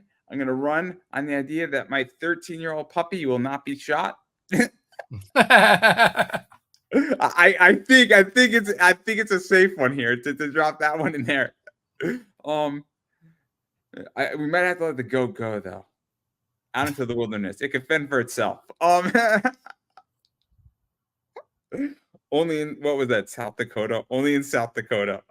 Only in South Dakota. Oh my god. Just but no. I feel you on that. But yeah, so no, I'm always curious what you think. About which? Kickstarter.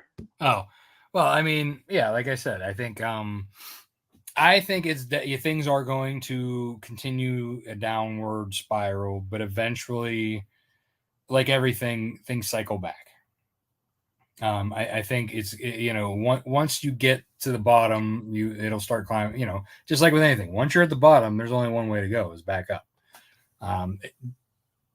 I'm an S&P 500 guy, and I bet on America. I do not think America is any time done. I think there are problems, but I think we always bounce back, and I believe that this happens. What is it? Every 7 years it's supposed to happen, and this is just clockwork to me. So I'm a strong believer that if you're in this space right now, just grab a life vest.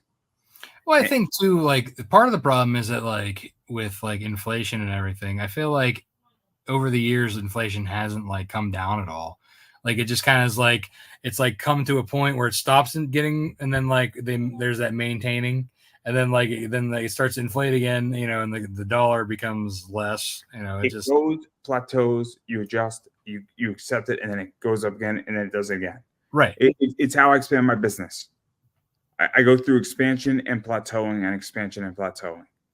But the problem with that is that eventually, like, it's going to get to the point where the cost of living is getting too ridiculous, and like they really need to like basically pop the bubble and bring down bring down all the inflation instead of letting it plateau and be used to it. I mean, I have a theory on how that's going to happen. I have a really good theory on how that's going to happen. The commercial real estate bubble is going to pop late this year or early next year.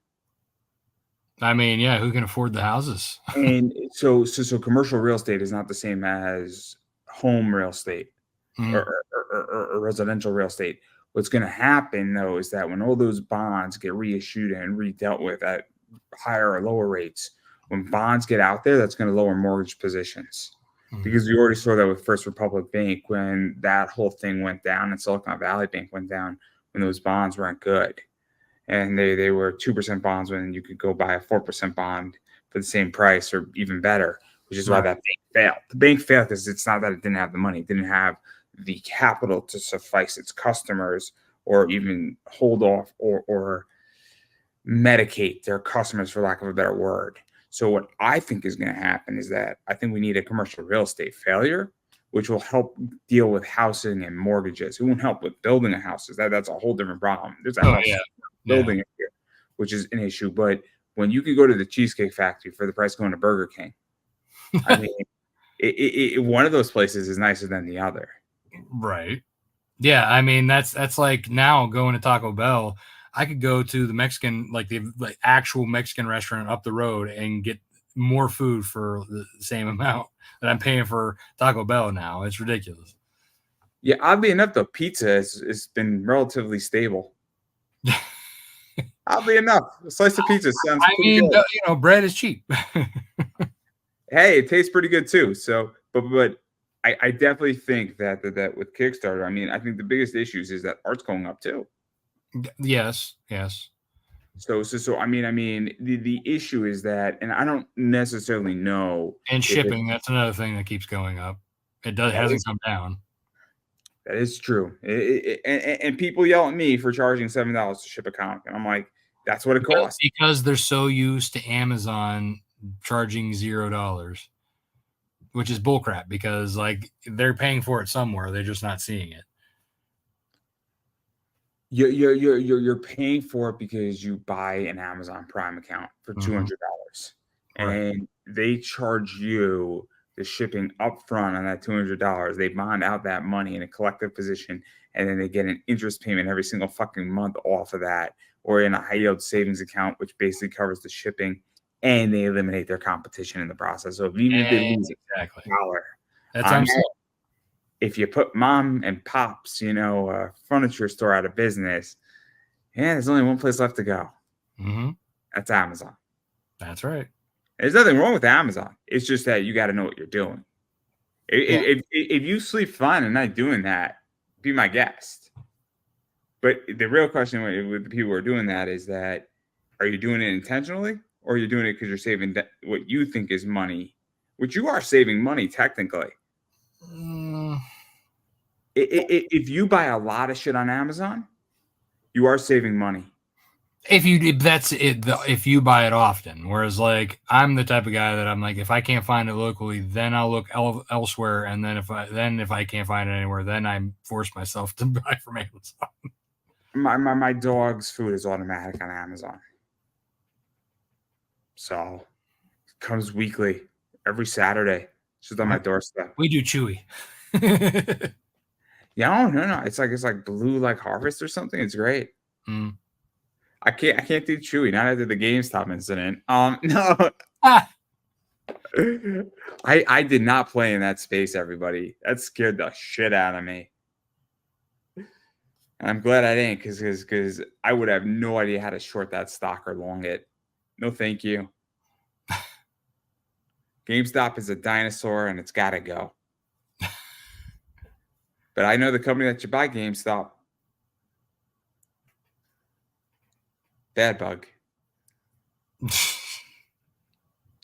I don't know if you got the joke, and I'm gonna leave it at that. If you don't know, if you know the joke, you got it. If you don't know the joke, I'm sorry. It's a massive inside joke, for a lot of reasons, and it's not a negative one. It's a good one though. If you know the joke and you watched my show enough, you will have known the joke, everybody. So, but I digress. But I do want to ask you one more thing before I give you a chance to promote yourself. Yep. How do you feel about the not safe for work stuff that's just happened on Kickstarter? Because I don't know anything about it, just beyond the fact that they basically said you got like 3 days left, and we're Stripe, and that's our payment processor, and we're gonna just cancel your campaign. That's all I know.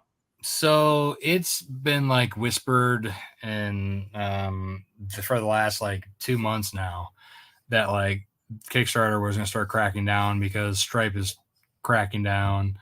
And then this was the first that I seen that like actually was taking, like before it was like, okay, you need to like change your images. Like Pat Shand had to change some images for one of his campaigns, and a couple other people like that.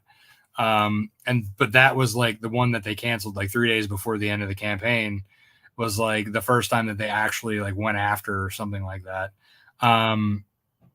So like, I think that's going to get worse before it gets better. If it ever gets better. I just think that like in the cases of like the Kickstarters who are doing it, they have to be more cognizant of how they're representing that stuff. Like they might have to go a little bit more cloak and dagger if they still want to do that stuff. You know what I mean? Again, I don't really know what happened. Obviously, I'm a free speech absolutist. I get that Kickstarter is not government, and free speech only applies to the government. But it's citizens. It's a contract between government and its citizens. It's not a contract between you and me. And that's kind of like, so with Stripe, because it's. I go to the point where Stripe might be a public access and a public utility to some degree. That start really making fair positions on that, sort of like PayPal. Can you live without Stripe? And then you go into that, and then you go into consumer protections and a bunch of other stuff. And does it extend to a First Amendment right? And that's a complicated issue. Well, but here's the thing: like it's with the credit cards, it's a common thing. So people are like, well, what about Pornhub? They have to use these credit cards and stuff too. These processors, they have to pay a 30% charge. Like they have to pay 30% fees to be able to do stuff. So the fact that like right now, I think the fees is 10% of that Kickstarter pays. That's basically what it comes down to is like they're not making that 30% fee for this porno stuff, if you will, adult content. And I think they're like, okay, well, we're going to start shutting that down because we want you to, because they're probably going to be like, all right, well, if you want to be able to do this, then you got to pay these extra fees that basically do these extra protections and whatever excuses that they make for, so that they can make more money. No. I mean, again, I don't know anything about it. I'm all in which that obviously I play in a lot of interesting spaces and I'm an interviewer. And so I have a very different opinion. I deal with a lot of people in the adult industry and I'm very much concerned because I don't know I don't know where the line is exactly. And I think it's complicated. And I think and they haven't drawn the line. That's the problem at this point. It's just like whoever's fact checking, it's kind of like, when you're posting a meme on Facebook and it's up to who is looking at your thing, whether they feel it's appropriate or not, and they ban you. It's funny. I put up your interview for Facebook and it said it violated the community guidelines. And how's that? And then I waited 2 minutes later, went right through. So weird.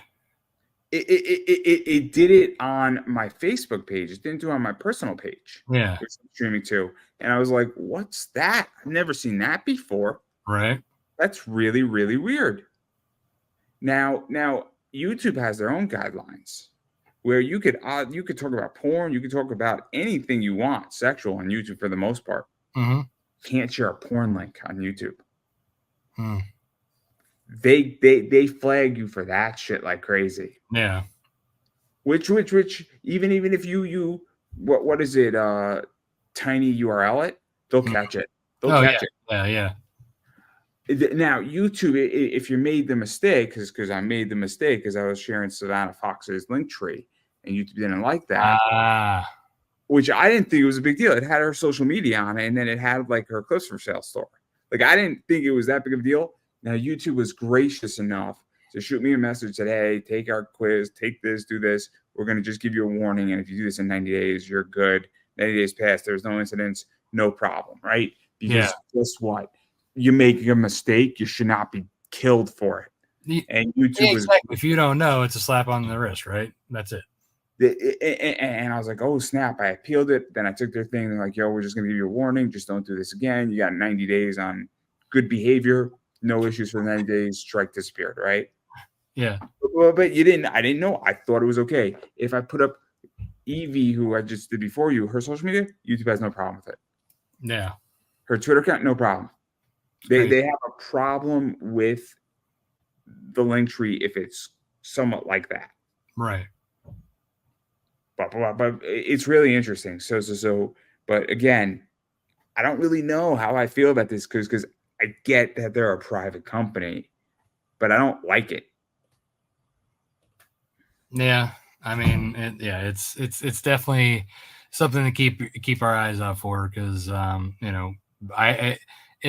with Night Wolf, I do some not safe covers, so I have to maneuver to make sure that I don't get with it. So again, this campaign I have a couple digital versions for showing, but it's not it's showing the nice version. I'm not showing, and I'm not saying NSW, not safe for work. I'm saying spicy. I'm also curious where if it was it just art or was it a human? Like a cosplayer topless? No, it was just art that got dinged. Because I'm really curious if it's a cosplayer topless or nude, because that's also out there right now. That specific campaign that got shut down with the 3 days left or whatever, that was all illustrated. Because I know eBay really hates topless cosplayers, and they really hate. They hate a little less illustrated topless. Mm.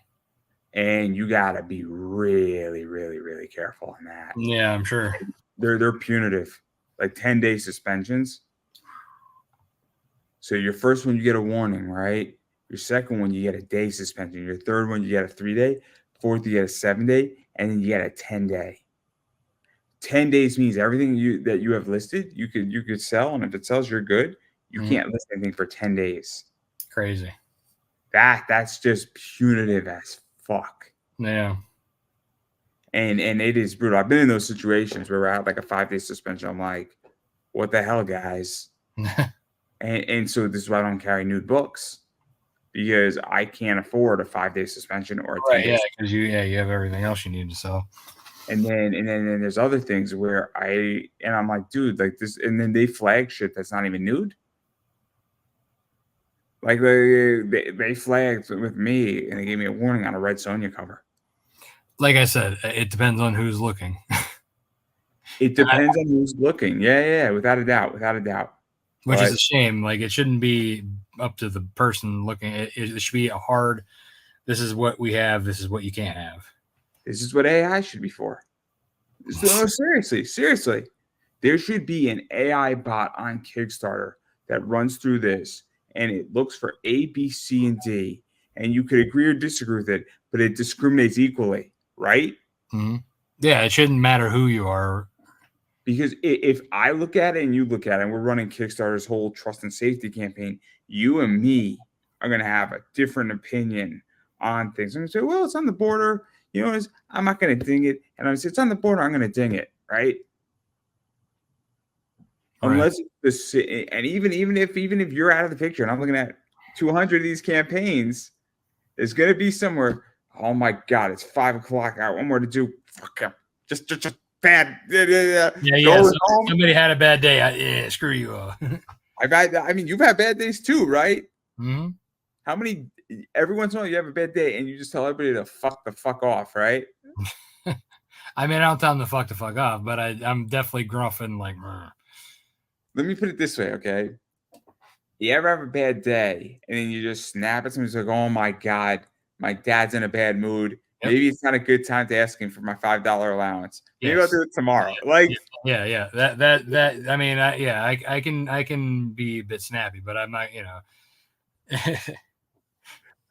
So my father's been like that sometimes. So that's all I'm gonna say. But I digress. I was just curious your opinion on this, because I don't really know anything beyond my personal beliefs, and I don't even know what the hell happened. I don't know the campaign either. So yeah, I've been looking at it, and everybody who has been covering, I've been kind of looking at it. But yeah, that's what I got from what I was watching and what people were saying. Yeah, again, I don't know too much about it, but I'm not thrilled that even the spirit of freedom of speech or exactly expression is potentially under attack.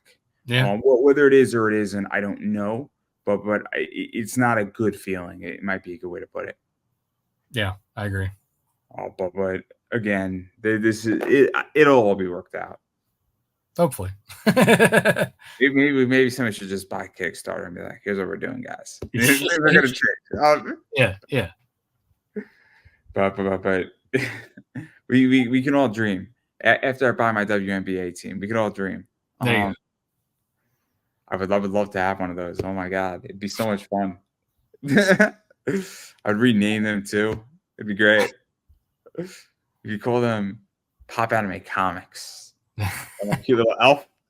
Oh, I've got the mascot. It'll be great. You have no choice. I bought you. No, I think it'll be great. Maybe we could have Night Wolf as a sponsor. I mean, you have some money, so go right ahead. Like, there you go.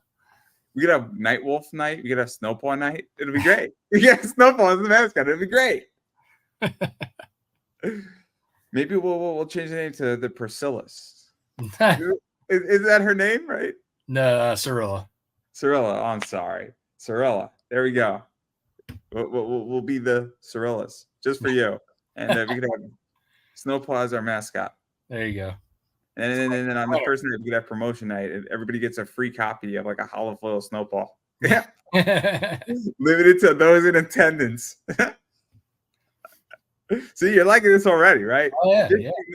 50 mil in, and we're good. Think about the amount of comics you will sell. Oh yeah, that's the best marketing ploy ever. National TV. When we beat the Indiana Fever, it'll look good. I'm telling you, national TV, right on the court. I mean, I forgot what the Liberty played in the Barclays Center. What they got, like 2.7 million watching. 2.7 million people watching the Snowpaw mascot. There you go. This could all be yours. for the small admission of 50 million. No, think about it like this. Think about it like this, Rob. It's 50 million today, and it'll be 49 million tomorrow. Did I convince you yet to join? It sounds great. Let's do it. But anyway, all jokes aside, I do want to give you a chance to promote yourself. We've accomplished nothing here, so I'm very proud. As usual, the last 4 interviews were the most important interviews I've ever done with you, which means we accomplished nothing. I don't know why you keep coming back. I mean, it's just good to chat. Have fun. I'm glad. I'm good. I feel special now. And warm and fuzzy. No, but in all seriousness though, what's going on with Night Wolf, the books, all that fun stuff, everything you got going on, and everything else that's out there. Yes. Do you want me to pull up the campaign? You could, yeah, sure, if you want to. Yeah, sure. Make it a little bit easier. All right, I'm sharing. Can you see my screen? I can't see anything. You might want to scroll up a little bit, and you might want to get to your campaign and not the charts. Oh yeah, that probably makes sense. Stop sharing. I don't want to dox anybody. What? No, seriously. I don't want to be doxxed on a campaign. All right, let's try this again. I respect people's privacies. There we go. Is that better? Yes. All right. Yeah. So, as we were talking, this is for the Night Wolf Volume 1 and 2 campaign. And so Volume 2 is the new one that collects issues 5 through 8. It has the 16 additional story pages. We are funded, and we are closing in on the first stretch goal. So as I was mentioning, the hardcovers are connected.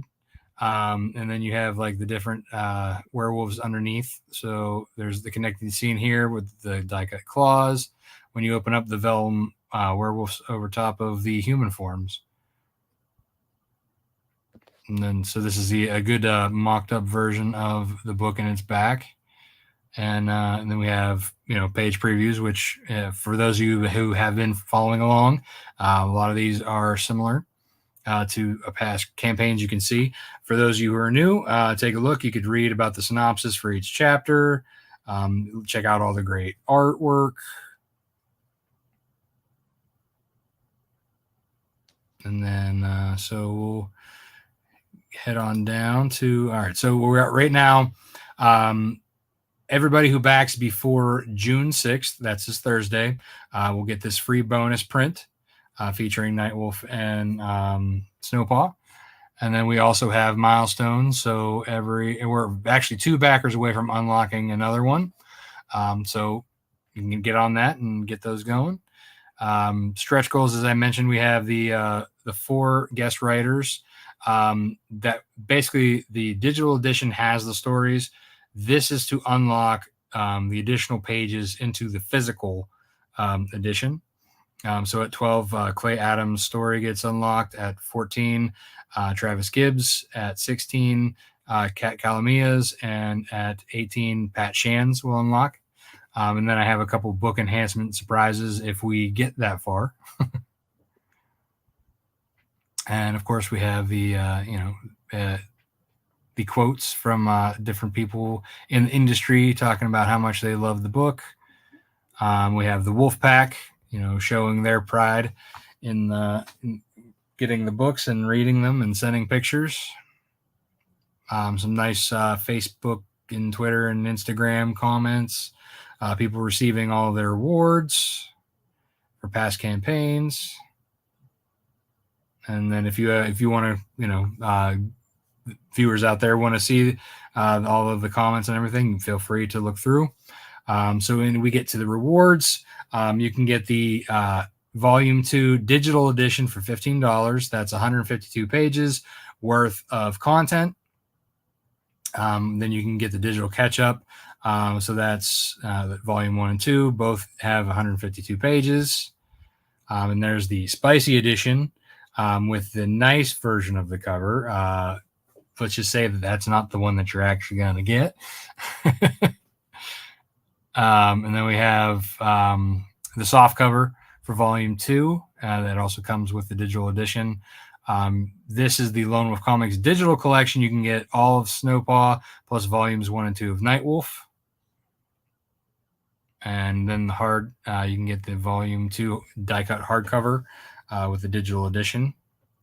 You can get a spicy catch-up, so the 2 volumes, but with their spicy covers. There's not mustard. Just not mustard. It's not mustard. That's right. Then the spicy is you get all of the spicy extra stuff that you don't get in the regular digitals or books. So you can have ketchup with it if you would like while you're reading. Yeah, you could have ketchup and mustard and all kinds of stuff. Then this is the catch-up for the soft cover, so you can get Volume 1 and 2 in the soft cover edition. This is if you are a returning member and you want both versions, the soft and the hard. You can do a catch-up with both hard covers that are the connecting covers. We do have retailer tiers. So if you're a retailer, you can get caught up on all of the Lone Wolf comics thus far, put them in your shops. And then we also have a retailer for the hard covers. And then we have, so this is for everybody. All the shit gets really expensive. Yeah. Now we're getting into the big stuff. All the mystery editions and the premium stuff. CGCs and basically at this point, if you want it all, this is what you do. Yeah, if you want it all, you can have it all. And you want it now. Is there anything that's not in those things? Nope. That is everything that is available. And then of course the add-ons, the Volume 2 bookplate signed by myself and Carlos Herrera, sketch covers, you can get acrylic standees, of course the fun Legos that I always have. As we were talking before, the Wolfpack pups, you can grab a digital or a coloring book, or you can grab the actual physical copy. You can grab the werewolf voodoo doll that is inspired the book. Then you can get the swag and all that as well. You can get the digital editions at. I'm almost done. My wife's giving me the eye. Anyway, so you can get the spicy editions if you if you wanted to get other things in the tiers, but you could also add these to your add-ons as well. The metal covers, and then I also do a consulting. So if you're launching a Kickstarter soon and you want some help on it and some advice, I am available. And that's limited. It's not, there's only a few of those available. And then you can get the mystery boxes without the trades if you just wanted to add those to whatever tier that you had, as well as original art. Cool. So yeah, that's it in a nutshell. And then obviously everything I got going on, I'm pretty much assuming anything Night Wolf, if you type that in, or Lone Wolf Comics is pretty much your stuff. Yes, everything. Yeah, everything on Lone Wolf Comics is all my my creator-owned stuff. I'm pretty sure people can find you pretty easily. I'm pretty sure. But yeah, at Lone Wolf Comics, Facebook, Twitter, Instagram, or X, I guess, instead of Twitter, whatever they call it now. And then lonewolfcomics.com. That's my website, and lonewolfcomics.com/nightwolf will take you directly to that long Kickstarter URL. Yeah, have fun reading it, guys. It took me like 10 minutes. But I joke, but obviously I'm gonna keep saying you got to support indie comics, support what people are doing. If you like products, you want to see more of them get made, supporting it, $5, $1, or $1,000 doesn't really matter. You should support it if you're interested in seeing product get made. So that's all I'm going to say on that front. And then as far as I'm concerned, I am Pop Anime Comics on Twitter/X, Pop Anime Comics on the Instagram, Pop Anime Comics on the Facebook, Pop Anime Comics on the YouTube. I got like 1,500 videos. I just surpassed 1,500 videos on YouTube. So pretty cool. And I can't promise that you'll get smarter with me, but I can assure you will be entertained. So keep that in mind. And I got a lot more content dropping. Hopefully by December, I'm gonna have about 2,100 videos out. So there's a lot of content to consume, and every day I'm dropping stuff around 3 o'clock, and the community tab's a lot of fun.